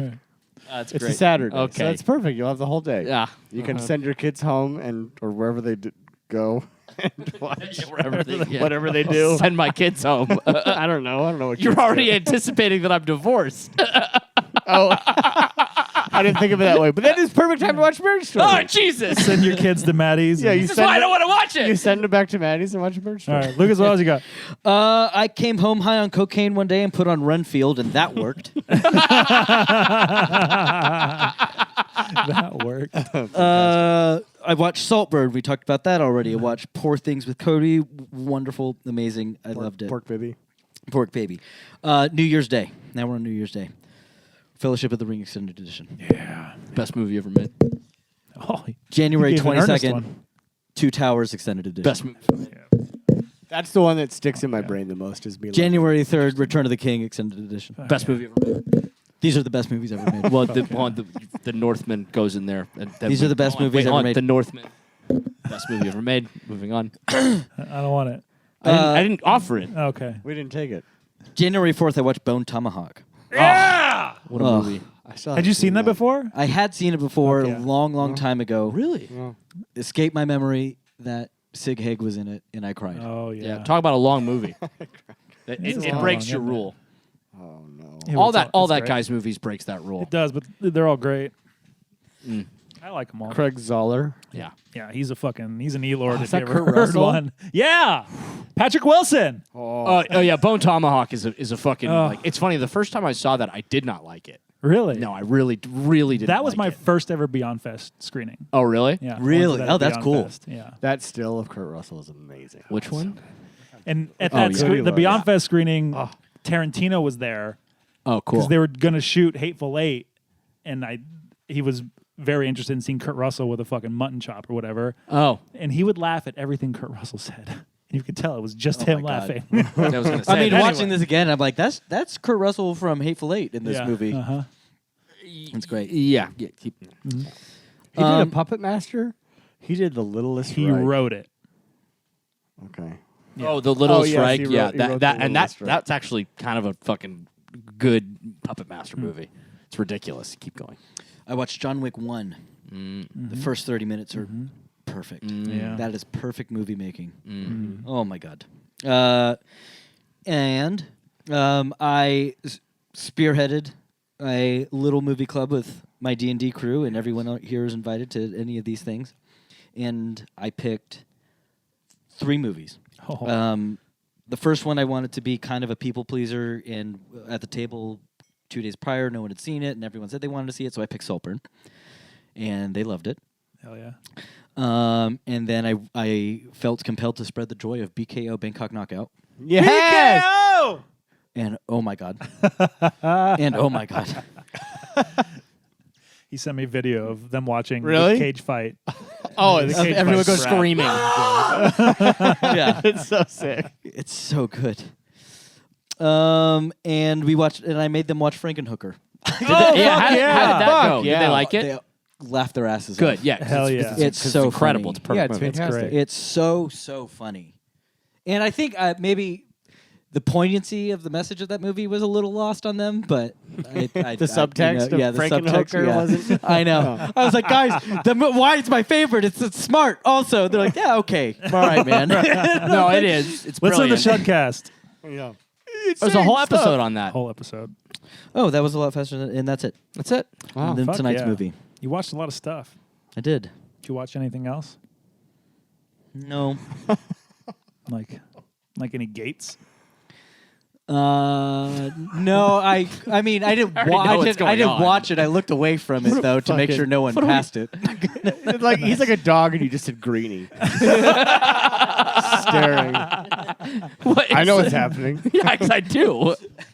That was not. That was. When you that was asked me, piss did you poor. watch Piss any poor. movie, any more movies after I said that's all the movies Oh I yeah, watched? did you watch anything else? You know Gates of Hell? what we need in the Shudcast is one of those like big stoic robot guys who would stand guard. What would those be called? Sentinels? The Sentinel! But so let's explain how this works now. So Yes. we have a new way we're gonna do this. So Yeah. we didn't announce a movie on our year in Respew episode. Correct. This is the first episode of our new format, and the way the format's gonna go is I had the pick. So I picked a theme. Mm-hmm. The theme is y'all motherfuckers need Satan. That is the theme. Which Maddie didn't know the reference. I was talking about Oh, this last really? night. I was like, Bad Boys. I was like, I actually tried to sit. I was like, am I crazy? I was like, no, it's Bad Boys 2. You two motherfuckers need Jesus, Yes. right? And she was like, no, I have no recollection of that. She's like, do you think anybody else will? And I went, I fucking hope so. But Well, tell us. yeah, y'all motherfuckers need Satan. I still So, have not seen Bad Boys 2. You still haven't seen I still haven't seen oh Bad Boys god, 2. that's on your list. No Bad Boys for me. So I Good boys here. So I picked a theme. The theme is Y'all Motherfuckers Need Satan. And the way this will go is that I picked the first movie in the Y'all Motherfuckers Need Satan theme. Mm-hmm. And that movie was The Sentinel. Mm-hmm. The next pick will go to, I believe it's you. Mm-hmm.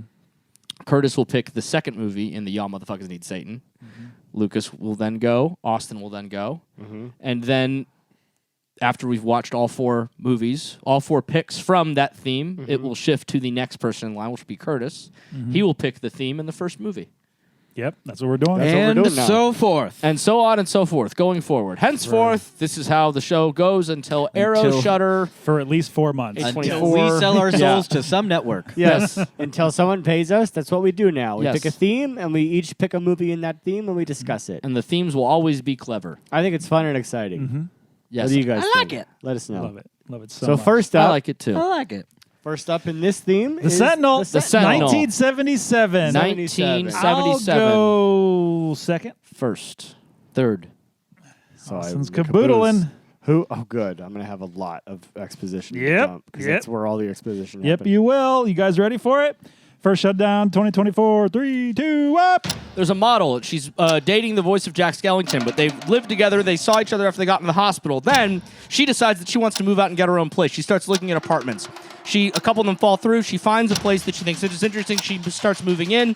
She moves in. She starts meeting some of the weird tenants. The weird tenants, Burgess Meredith's doing weird shit. The lesbian couple are doing weird shit. There's actors that you've seen for 30 years. They're all in this. Turns out that they're all serial killers. And Christopher Walken's one of these detectives, and Eli Wallach's trying to discover what's going on after she hears. And everyone in this building is dead. And they're investigating the murder. And then they go to the priest who tells them that, God damn it. Now I'm blanking. I fucked this So up. then it turns out that this building has the gate to hell in it, and there has to be a watcher to prevent hell from spoiling over, and someone dies and a new person takes over. So we find out it's this girl, and then they're all coming out, and she has to do it. The guy dies, and now she's a sentinel. I- God damn it! I did- I did- God him! You saved it. So much. Just Atlas. Happy 2024. Because you went, I didn't know you were going to get that far. I thought third was like, oh, I get to talk about the police stuff. And like, that's when in my mind I was like, okay, I'm like running through the police stuff, and then you just ran through it. And I was like, shit. Because Cody didn't stick with dumb details. He just went straight for it. Yeah, You went we were straight like- for it, and I was like, I got to talk about like at least half these actors. Yeah. Yeah, I wanted to be like, and then there's all these wonderful people that you've seen. Beverly D'Angelo. Honestly, Watching, like, I put this movie, I knew nothing, literally nothing about this movie. I started it, and I'm just watching the opening credits, like, Jeff Goldblum, buddy, those opening credits, Christopher Walken, insane, absurd. Burgess Meredith, insane. guy Christopher from Walken with- 12 Angry Men. Christopher Walken, Beverly D'Angelo, Yes. the mother in the Vacation movie. Yes, let's just- yes. It was just absurd. Let's just start here a little bit and just run it down. This real cast quick. is crazy. Chris Sarandon, Chris Sarandon. voice of Jack Christina Skellington. Rains, who Yep. quit acting after a while. We'll talk about her in a little bit. Yes, she did. John Carradine, Jose She looks. Ferrer, What's her name? Christina. What's her name? Christina Rains. She looks exactly like Brie Larson to me. Oh, That's interesting. interesting. Put her face next to Brie Larson. I see it. I didn't think of it now, but I kind of the see whole it. time like this is Brie Larson reincarnated. Wow. Ava Gardner, Yeah. insane. Burgess Meredith, Sylvia Miles, Eli Wallach, Christopher Do Walken. you have the problem where when you hear Ava Gardner, you just think of the bass player? That's Yeah. every time. She played bass for A Perfect Circle. She's now in Yeah. the Pixies. Oh shit! Yeah. Yeah, she's Fuck yeah. amazing. Jeff Goldblum, Tom Berenger, who wasn't even in the beginning credits.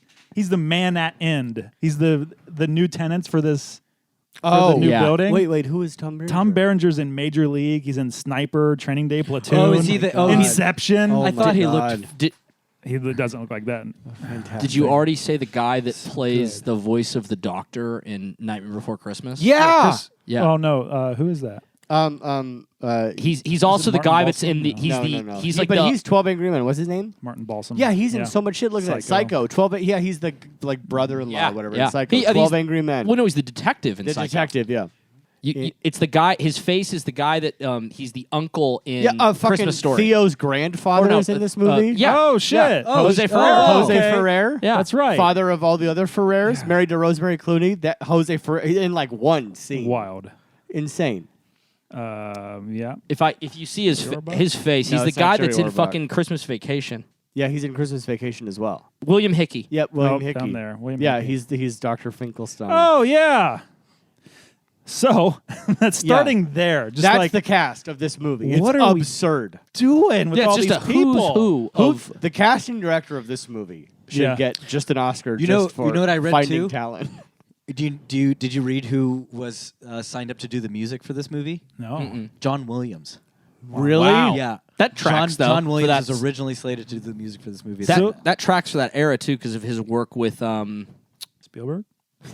no fuck George Lucas? I'll get back to this. But Richard Dreyfuss is in this film. Richard Dreyfuss, he's clearly uncredited. uncredited cameo at the wait, end. where's Yeah. Dreyfuss? He's on the streets at He's the just end. some I guy. don't- He was Really? clearly just like in Yeah. New York at the time and got the gig.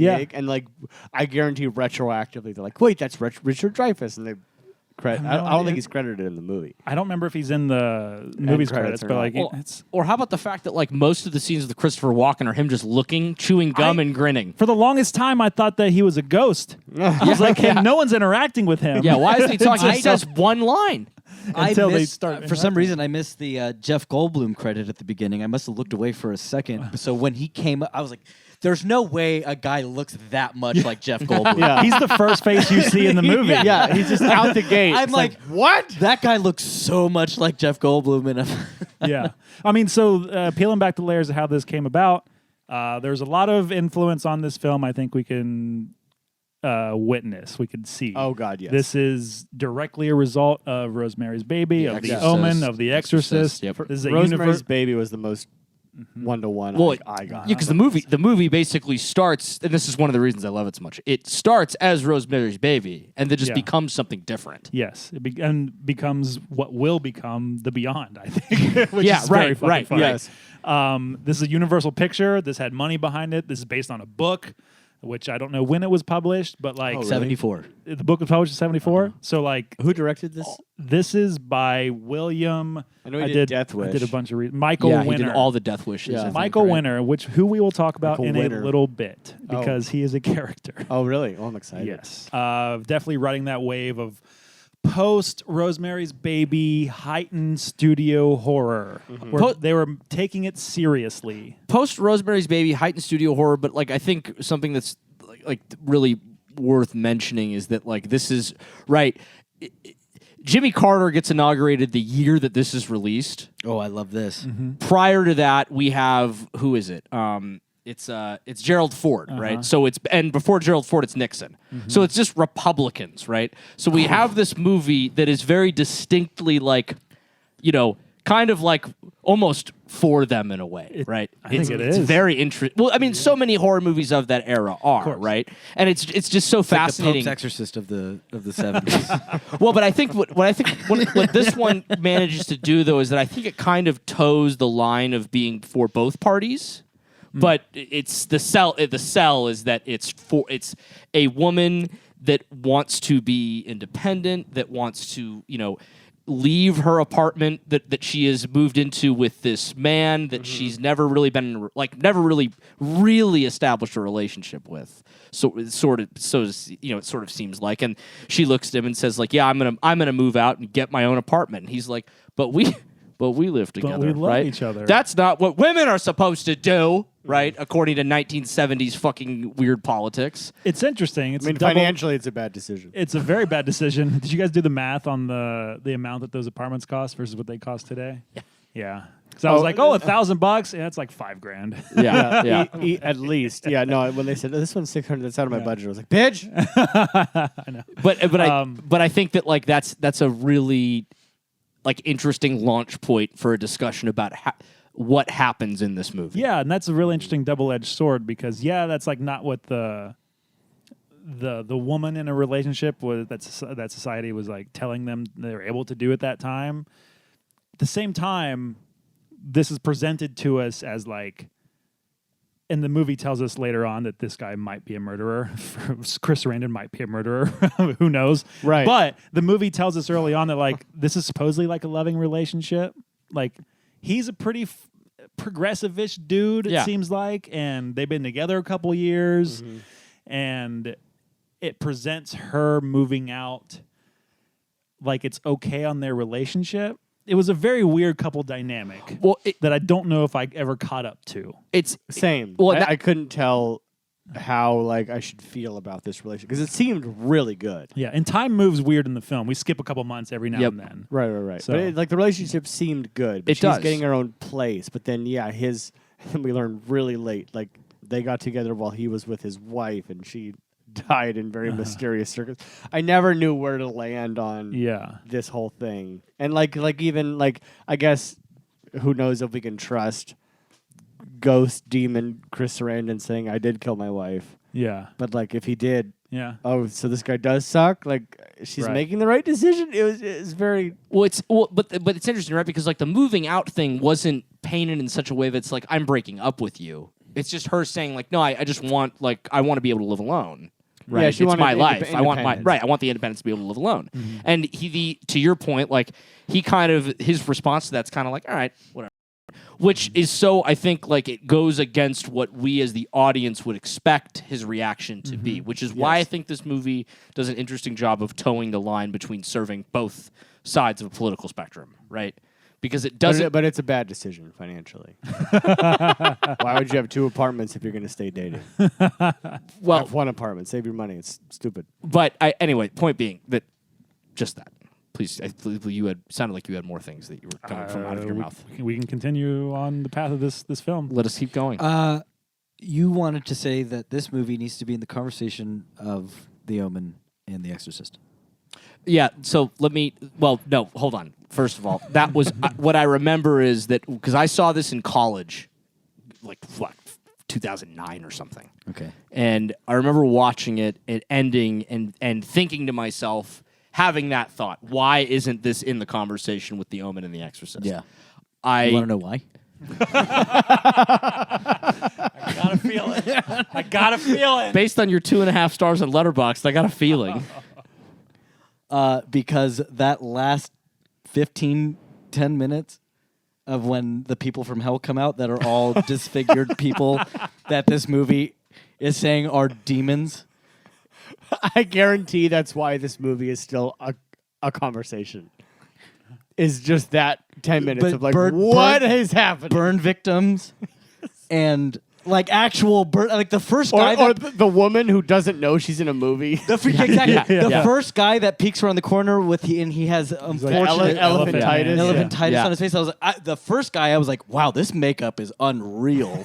Yeah. And then when I realized, oh no, they're real people. They pulled a Browning. I want to see that. Browning. They pulled a Browning. I want to see that casting call. I have stories about this behind the Really? scenes. Yeah. And they pulled a Browning. Because Which I that think was but I think pulling the Browning in this is a It's different. for the listener who might not know what you mean. okay. Todd, What is pulling a brownie? pulling a Browning? Todd Browning made a little film back in the 32 called Freaks, which Yes. I think is one of the best horror movies ever made. Truth. And it is Absolutely. the whole movie. Have you seen Freaks? no. It's Look, that guy with no arms and legs rolling a cigarette is the most amazing thing I've seen in my life. It's incredible. Very true. He rolls, Lucas, this man with no arms and legs, with his mouth, packs, rolls, and lights a cigarette. Okay. It's That's unreal. Cool. That's cool. It is the coolest thing I've ever seen. That's getting a guy that can do a cool thing and let's put it on camera. Okay? Well, you didn't. I didn't finish what I was saying. Okay, go, You just go. Jump to conclusions. Todd Browning was a carny. Yeah. And he. Oh, was he really? Yeah, and that was That makes before he sense. started making movies. He makes this movie called Freaks. Freaks does a very interesting thing, which is it leans into the way that disfigured people that are in freak shows are uncanny and disturbing to look at. And it harnesses that as the thing that is going to tantalize the audience as they're watching the movie. All the while you're rooting for the freaks. Yeah. That's not the case here, obviously. No. But the point is that it's to This is elicit the reaction that you're having. expletive as Yeah, fuck. it's to elicit the reaction that you're having right now. So filmmaker Michael Winner has gone on record saying that they did this mostly because it was too expensive to put people in makeup. Yep. So you just pay some extras with disfigurements That's- to do this. Exploit. Oh yeah, absolutely. Of course it is. So they're also very exploitive. Absolutely. We'll talk about our feelings on the plot along with the way it was made. A mask is how much? Yeah. Find the fucking weirdo. We'll talk about these things in conjunction with each other because as I learned how it was made, it was very interesting. Well, but to This- answer your question, I that was the way Oh. I thought. Middle of a sentence. Just go. I thought that I didn't think that was. I thought that was the end of your sentence. I'm sorry. No, it's okay. But I was going to just answer the rest of his What was question. it? What was the rest of his question? The start of it was you said you thought this would be in the conversation of The Yes. Omen and The Exorcist. Answer that question. The answer to that question is I don't feel the same way I did when I was in college. I do think this is an incredible movie. Okay. I love this movie. I do, and I also might think that it's better than The Omen. Keep going. Or rather, I might like it more than Yeah, The it's Omen. fair. That's very interesting to me. I might like it more than The Omen. Keep going. I really like this film. I do. I really like this film. Austin's upset. That was a bomb, especially for him. He loves The Omen. So Michael Winner has gone on record later in his life. He died in 2013, talking about how he loved working with these actors on set and wishes that he had worked with them more. To be clearer, he loved so much that he got letters from them after they shot because they said that they had a great time making it because they love working with people that look like them and having a job, working together, all that shit. He's like, I wish I spent more time with them because I would often go up to my room and have lunch or whatever, and all the crew would have lunch with these actors. And the crew were so disgusted by these actors that they would put curtains between themselves Jesus and Christ. the quote-unquote freaks. Fuck, dude. So they wouldn't have Man. to look at themselves eat to get together. to get fucking grips to not want to eat with you.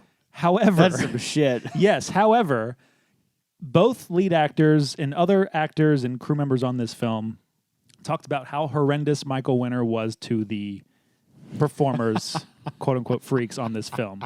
He would openly trash them in front of their faces.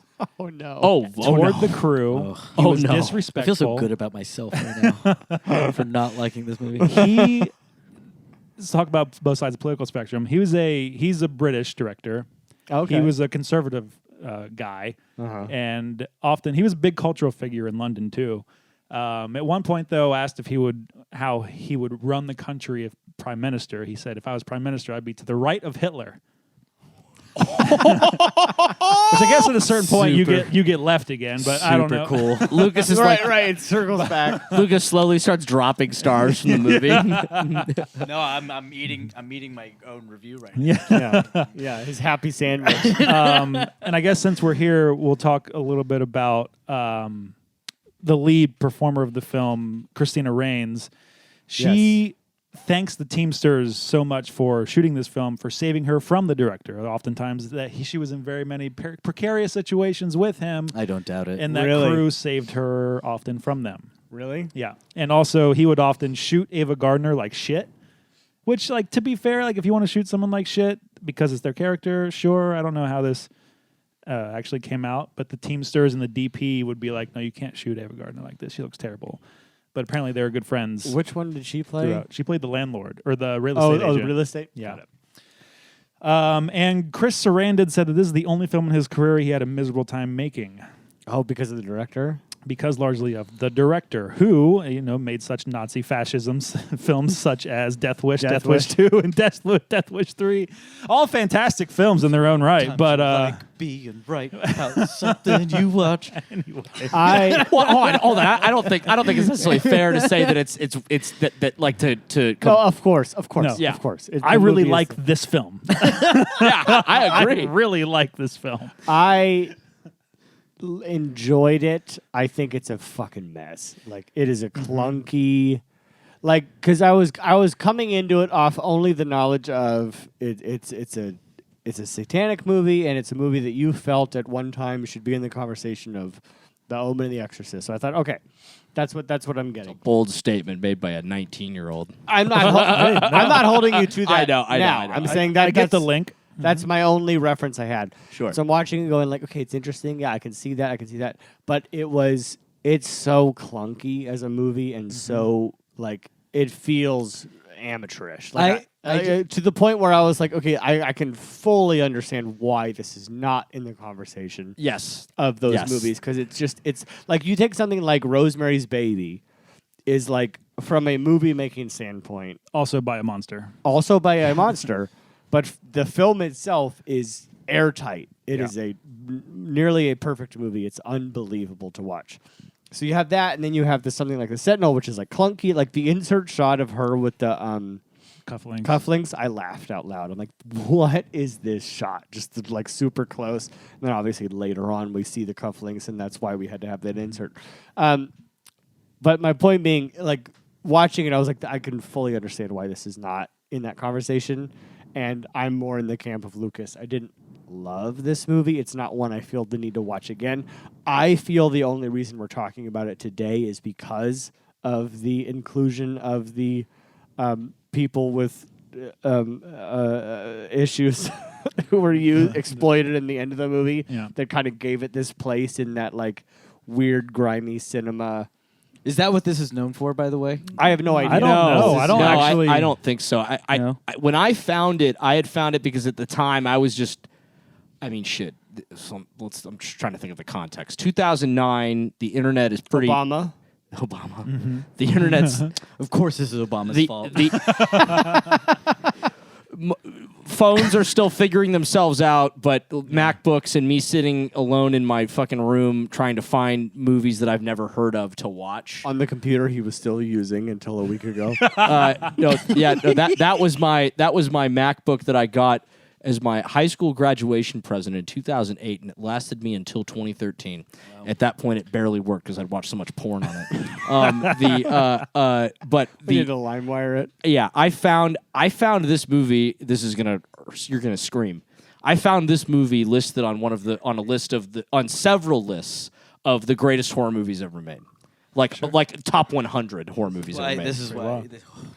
I think that like when you're talking about when I think back on this now, I realize that the people that made those lists are probably weirdos like me, right? Because I don't like, generally speaking, I don't think objectively this should be on a list of the 100 greatest horror movies ever made. I think if you take out the people with like physical deformities, I think we're not talking about this movie today. I think that's the reason it's in the conversation, because it's so aggressive and exploitative and shocking that it sort of keeps it in the conversation. I think as a movie, the story is interesting, but it's kind of nothing until the last 15 minutes. There's this big exposition dump about Paradise Lost is actually true, and this is the gate to hell, and these are the demons, and like all that's interesting, but none of it's really peppered throughout the movie. It just kind of happens at the end, and like the movie itself is so clunky. Like I think if you take out the sort of horrific, like shocking imagery of the last 15 minutes with all those people with the deformities, I don't think anyone's talking about this movie today. I think part of the clunkiness for me was getting to the Sentinel reveal by way of maybe this guy murdered. That murder investigation is how they uncover all that stuff. Mm-hmm. I think that's a very messy way to get to what they revealed. 100%. But it makes me think that the book is better. Chris Sarandon thought so. I've heard the book's also different. So it's like they just kind of like shoehorned in this murder investigation. They felt unconnected for most of the movie. That's why I had like, having third place in the SHUDdown. I'm like, oh fuck, where am I? I kind of liked that. On the other hand, I weirdly I think that like the things that both of you are saying, I think it's just a matter of like, I guess, subjectivity. Because I actually thought that in the case of what you were saying, I felt like a lot of it did. I felt like a lot of it did sort of like pepper connect throughout. We're not fucking our friends, Cody. I just trying to fuck him, touching Austin's arm. I'm holding his. We're fine with yes, it. It's okay, and we're gonna see what happens. All right. And then in your case, as far as the police investigation making this happen. Sorry, me stroking your supple wrists is making me distracted, so I'm going to stop now. It's just beautiful, wonderful supple skin. And your Swoldemort arms. I was noticing his beautiful midsection. It looks so taut. Yeah, it looks so taut. Your midsection, your abdominal. Yeah. Oh, thank you. But like with the police investigation, I actually love the way that fits in, because when I think about like the logistics of how this plays out, right? So, okay, so we have this the police investigation uncovering how this works for them.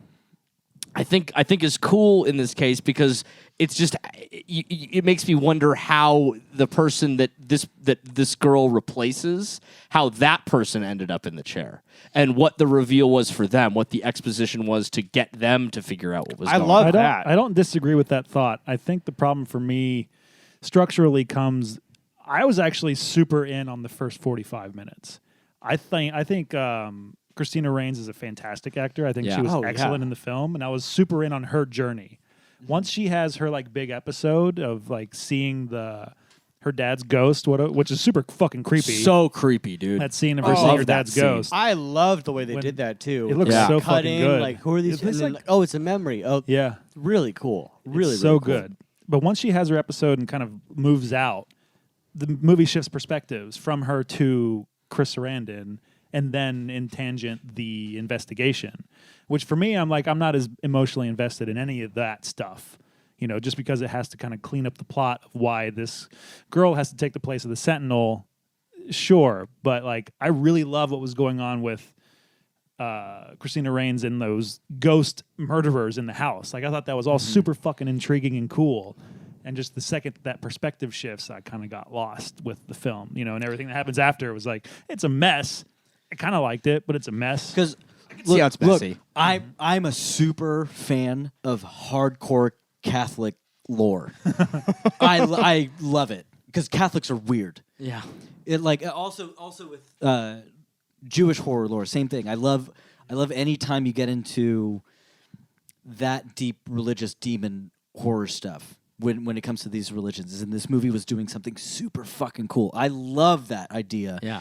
That the gate to hell is in the middle of New York, and this person has to stand guard, and it has to be that meets these certain requirements. I just think the way they got there was so weird. Well, I think it's weird because to the point that both of you, I think all three of you made, is that like you have all of these events that take place, and then when they get to that, it's so rushed. Yeah, I It's just rushed. want I would like push that up 30 minutes. Let's get there sooner. And it's interesting because I wonder how that plays out and if the movie still remains interesting. Yeah. I mean, you know, It's also interesting because like this is like it's like an hour 45. It's a pretty fucking quick movie. Yeah. All things considered. Not even an You hour could for 92 minutes. probably make this Perfect runtime. 2 hours 3 minutes, and like maybe there's something better there. yeah, because I think 30 minutes in, I was like, okay, I know everything, and then I look at the runtime. I've got an hour left. I'm like, okay. I don't know I exactly. do not see the connection between those two. Faces. Really? What are you doing? No. Austin Shumway, Christina Rains, and Brie Larson back to back. I'll find a better. Hold on. No, go back. No. Can I'll you find a AI generate better- Brie Larson as a brunette? Maybe, and That might work. that might work. I gotta find Is like it the nose? No, I gotta find a good I smile. don't of disagree Christina per Rand. se, but I'll I just find don't- it. I mostly disagree. I'm not distracted by any sort of comparison. That's all I can think, and that's the trouble for me with this movie is like the bones of this movie I love so much, and I like the story that it's trying to tell. I don't think it tells it. It doesn't. It just does not land. and I think there's probably a better version of it out there. It's called The Omen. Well, I don't. I know, think there's a well, I whole think it's devil child. Very and different. Yes, movie. it is. Very But it's- different movie. It's and funny story. watching this in comparison. So as this one started, and I was obviously had those movies in my brain, even if I didn't have them in my brain before with you guys, like very clearly early on, you're like, okay, it's pretty close to these things.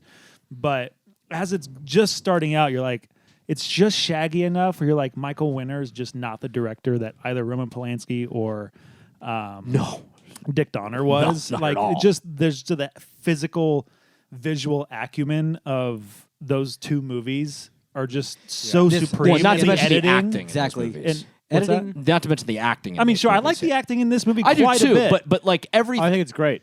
Sorry, finish your thought. Yeah, but I mean, just those are masterpieces of the form one, so that's hard to compare Right, to. right. Right. But like the editing and the cinematography It's and just like the tone, slick, perfect, and you could tell like great. certain shots are just so choppy in this in the Sentinel, Yeah. and like Feels- everything kind of plays in Shot a quality. wide. Also, there's a shot where it's like it's so like lack of detail where you can see the fish wire where they're pulling the scars. sure. off, Oh, yeah, and you yeah, can yeah. see it. Yeah. Oh, yeah. Okay. All right. Yeah, same. What do you mean? I mean, I like, forgave. yeah. I forgave it because Yeah. it is what it is. Yeah, I but kind of love it. But there- but- happens. but I don't like, mind but it. if we're gonna talk about Rosemary's Baby or The Omen, like You can't have that. I saw a fishing line in this movie. yeah. No, right. I Which is did why not in the other movie. Which is why, again, like I don't think that like those are the words of a stupid 19-year-old, right? And, Like, I'm not trying to hold you to it. I know. because I don't think you're the only person No, who Cody, said without you saying that, we'd still be talking about Rosemary's Baby and The Omen tonight. Correct. it's probably Regardless. true. Yeah. Yeah, They're that very is- close. They're very close, and that is the world this lives in. And I guarantee you're not the only person to say that. And honestly, even though I didn't love it, I am surprised we don't talk about this movie more in that conversation because I think it does deserve its place at the table of that conversation. Yeah, I agree. Like as far as the world of like cinema about protecting the world from Satan, right? Like I think that this movie should probably be somewhere in there. And I think it is. I just don't think that like enough people are aware of this movie's existence. I did not know about it until you picked it. So like that's a good indicator of like Very it is not in the conversation. Yeah. And It's- go ahead. This movie even started for me when it started because it does the shot in Italy with the Pope or not with the priests, and I was like, oh, are we looking at some kind of like priest Avengers group right now? They're from all the different. Yeah, just like all the different things, and I was like, "Oh, I'm in," and they even do another like MCU-esque thing with the concept of a Sentinel, which are these like, So fun. which are these nuns or priests, like the Watchers. Yeah. Yeah. yeah, like the Watchers that have to protect the Earth, Yeah. and so I'm like, "Oh, I'm kind of in," you know what? On this concept, I would have loved that if that first shot if there was like a super Hasidic Jew and then like a Muslim imam. Yeah. It was just like all the religions like agreeing. Yeah. that all the religions are like WWE and like on stage we're enemies, but like behind the scenes we're all Yeah. friends. Yeah. I was gonna make an Iron Claw joke. do it all. No, I think what I've realized that like I love so much about this movie that makes me like I guess maybe enjoy watching it as much as I do is that it's just so fucking weird. It's weird. very It's weird. so Pretty weird, It's and very they make weird choices. Like the whole, Right. because I had forgotten a lot about it. So like last night when they start when what you find out later are just dead serial killers come back from hell, right? And they're meeting, right? She meets them for the first time, and what's the fucking line? There's a line that. Black and white cat, black and white. Cake, What do you guys cake. do? Fondle each other, right? Yeah. Elated, Great. right? Erupted, right? I Right. love that. I just love how fucking weird that like the exchanges And- are, and then the party. I mean, just before that, let's not skip over the fact that Beverly D'Angelo just straight up masturbates at her. Yeah, And she doesn't leave. She doesn't leave. No, she starts laughing very and like polite. turns. Yeah, she tries to be. Well, you don't want to be rude. No. Yeah, you don't know. I wouldn't leave. I wouldn't leave either. I wouldn't know if the person. You're giving me a gift. I can't leave. Look, it's not my culture, but I'll accept your But gift. then don't leave when the other one's like, "Oh, you liked that? Like, let's all fucking come right now. If you're trying to come, let's come." I did feel very uncomfortable watching like my childhood mom masturbate. I was like, "No, you're in Christmas vacation. I can't do this. Wow. and then This is too much." But then the dream sequence when they're all fucking naked and just sitting in there, like it's just there's just so much weird shit that happens, and Also, it doesn't. Burgess goddamn Meredith. Oh my in this God. movie. Right. These are all like classic actors That too, man- which is so fucking cool. That's He's the so strongest fucking point of good. this movie is the acting. Yeah. 100%. It's phenomenal across Yeah. the board. All of the acting is phenomenal. really is. And considering what I've read this set to have been like, Yeah. is astounding. Which One, is all. I guess big obviously news. these are all great actors, and they all went on to do a whole bunch of other shit. So Right. like, great. Yeah, Yeah. I hate hearing the director's a fucking Nazi, but Yeah. the both politically and Yeah. just metaphorically towards these poor people. Yeah. But I just like all of those weird beats. I think that's something that like you don't see a lot of in. First of all, in No. major motion pictures that No. are made in the 70s about weird Satan shit, right?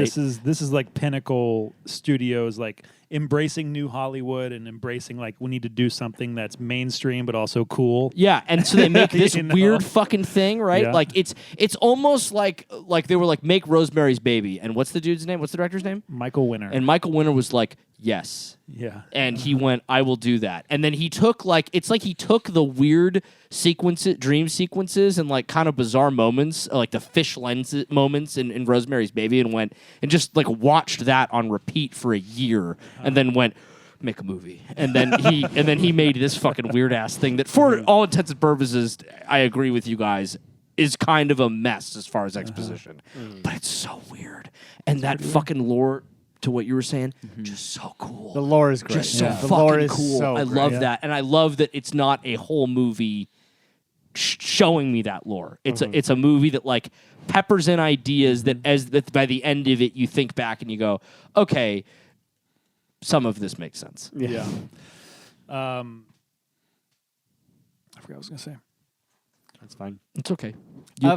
For me, I beautiful. wanted more of the lore throughout. I wanted it to grow. I wanted to know that this was the gateway to hell a lot earlier, because then I'm a lot more invested in what's happening. Might be a stronger movie if they make it just happen a little bit earlier. It was just like the last 15 minutes. Like, here's everything. Like, what? That's again go to the Omen, and I don't mean this like beat for beat, but I mean structurally. The beginning of the Omen, Damien's party, right?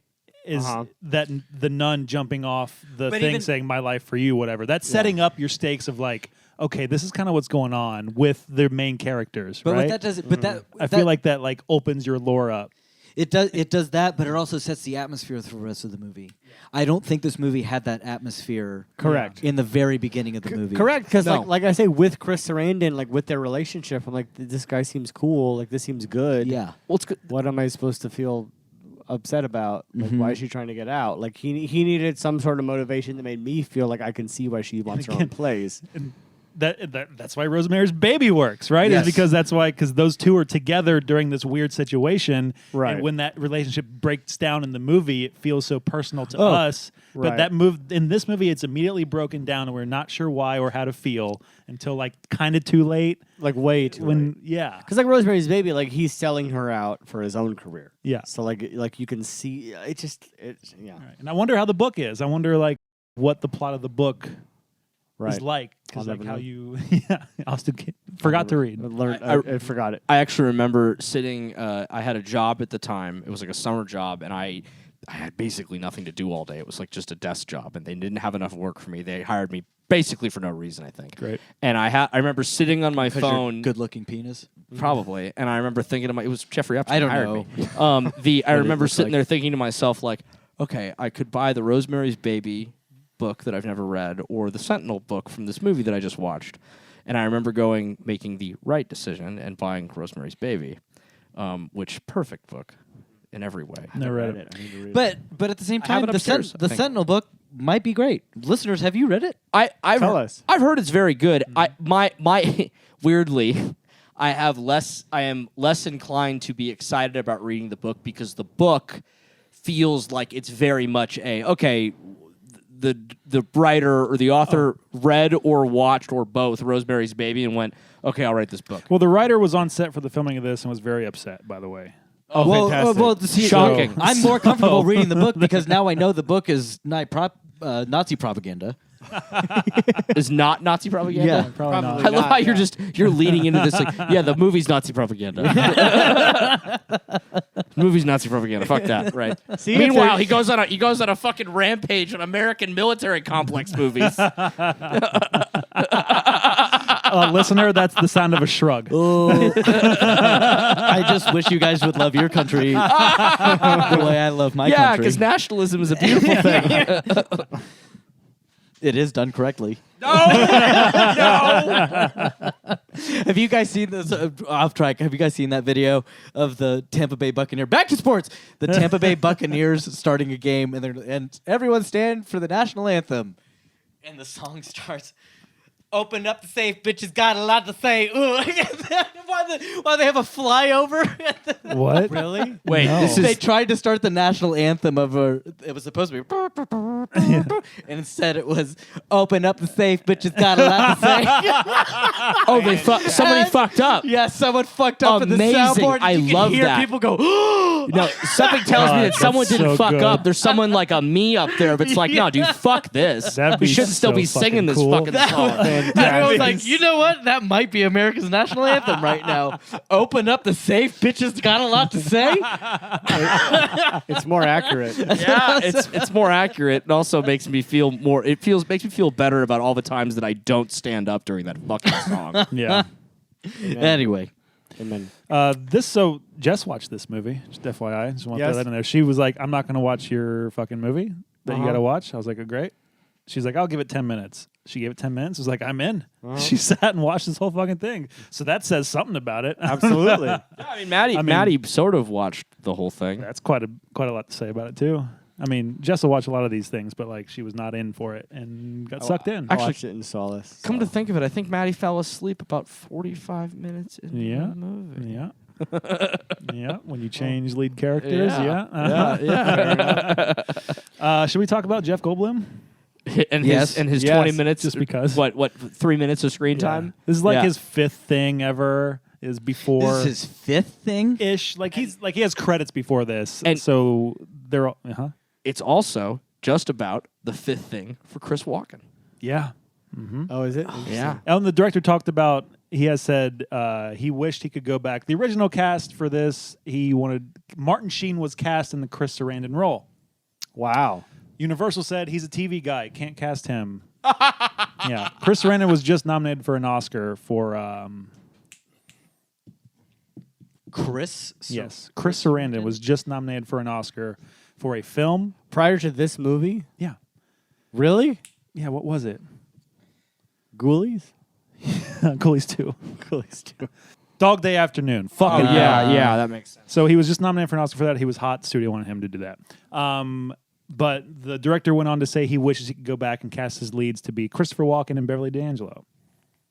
Wow. I don't agree or disagree. They're all great actors, but it's very interesting. That is very interesting. I don't know, but then we lose Beverly D'Angelo as the silent masturbating serial killer. Yeah. And like I'm not gonna lie, pinnacle moment in this movie as far as I'm concerned. She's pretty great. her 100%. presence for that like very small amount of time that she's Yeah. on screen is palpable. Terrifying. It's ridiculous. terrifying. I love it. It's really great. So it works. She works. Would you watch a remake of this movie? I was thinking about as this was going on. I was like, this movie should be remade. You could Yeah. remake this movie. I would like to see a remake of it just because I'm one of the few people that is not completely opposed to just fuck it, remake it. Yeah, Why not? no. Fuck it. Let's see what happens. Remakes are better than right? prequels for me. Yeah, big same. And like every now and then you get a gem, like that Black Christmas, Glenn Morgan's Black Christmas remake, which is hardly a remake in many ways, right? And I mean, you'd maybe be going back to the book for this. Maybe it's just a readaptation. Yeah, sure. But like remakes are interesting Fuck it, when give it to me. like the original movies aren't great, quote unquote. Yeah. They have problems. It's like I want Boyfriend as Mark Ruffalo now. Yeah, I want Boyfriend as Mark Ruffalo, but Mark Ruffalo doing the Poor Things character. Yeah, I mean that's big bias. Yeah. But Yeah, I yeah. want Mark Ruffalo. Yeah, I love that. And Brie Larson, main character, just God, fucking oh. do it. Just Brie Larson, Goddamn main right. character. Yeah, I mean she's great in all ways anyway. Doppelganger. That scene where she's on set and she has to do the bottle thing. I'm getting upset at her. Where she's fucking up the label. Oh yeah. oh yeah, Yeah. I know. I'm like, why is this so fucking hard? Well, I also like 5 minutes at least before the director. I'm like, just fucking do an insert. Have someone else do it. Yeah, I Like, know. Just get her. Like, in. after take 2, you're like, fuck it. We'll Move do an on. insert. It's fine. Same. Yeah. I guess Jeff Goldblum was just like a friend who's a photographer. I love that. He's just He was standing. the photographer, Right. so not the director. Yeah, he's. But why was he there? I'm not sure why he was There's there. no reason for Like, him I to guess be he was just her homie. Yeah. I love Yeah. that so much because I had that same thought. Like, what are you doing here? Yeah, and then the last time we see him is at that party that she's supposed to be stuck at and protected, but she just walks out anyway.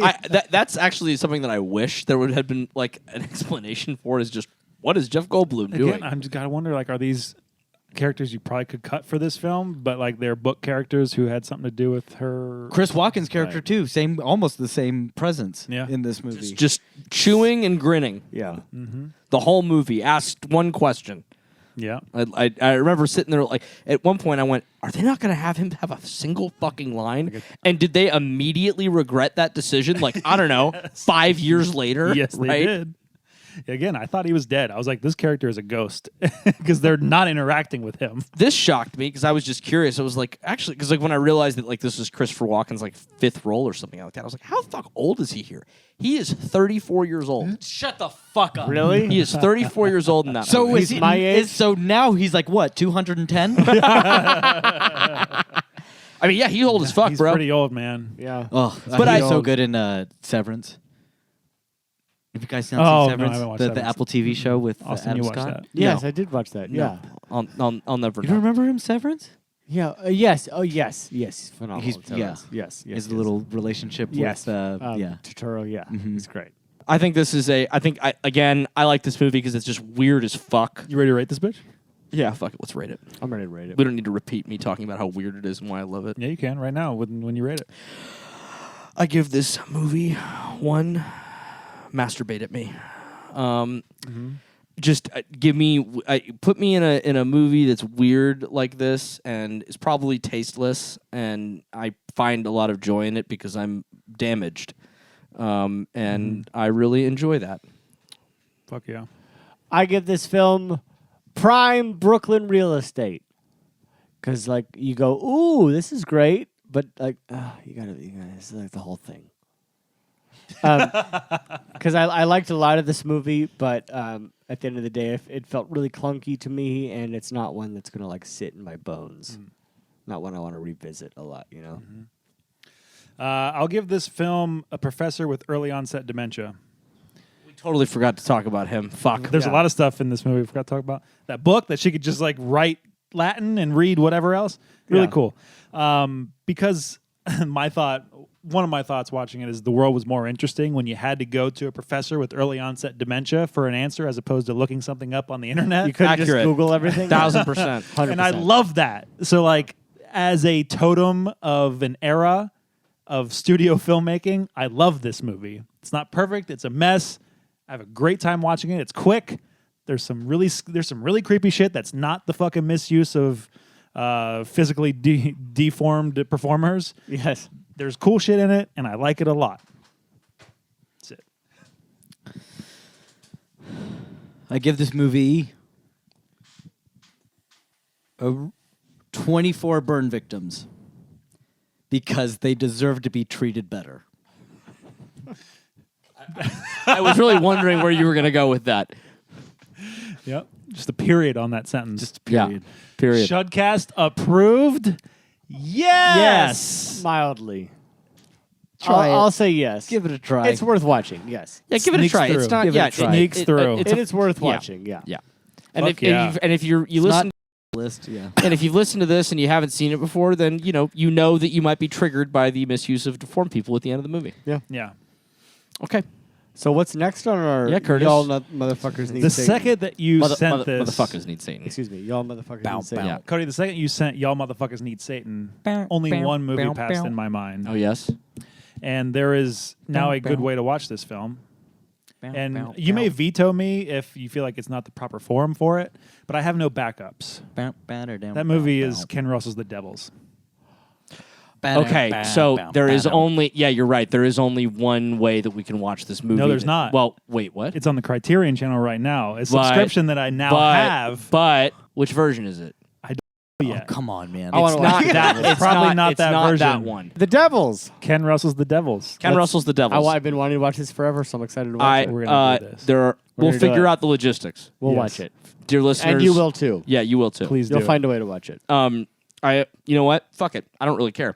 I am not a big supporter at all of stealing things, but Warner Brothers are fucking monsters for what they're doing with this property. So go fucking steal Go the find right a way to watch version off of, I don't know, Pirate Bay, whatever you're using nowadays. And How come we can steal his content? I'm gonna watch the version that Criterion just got and see what that's like.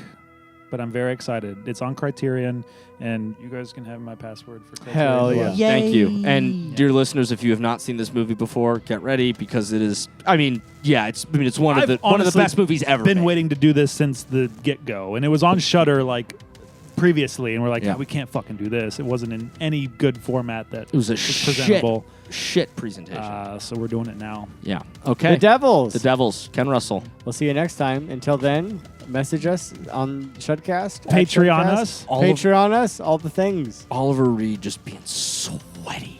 I can't wait. He's so Wet, fucking wet, sweaty. wetty? Sweaty. Here Tell for your it. tell your friends, and we'll see you next time. Okay. Austin S.P., we love you so much. We love you. Gotta Okay. go so bad. Bye bye. Goodbye.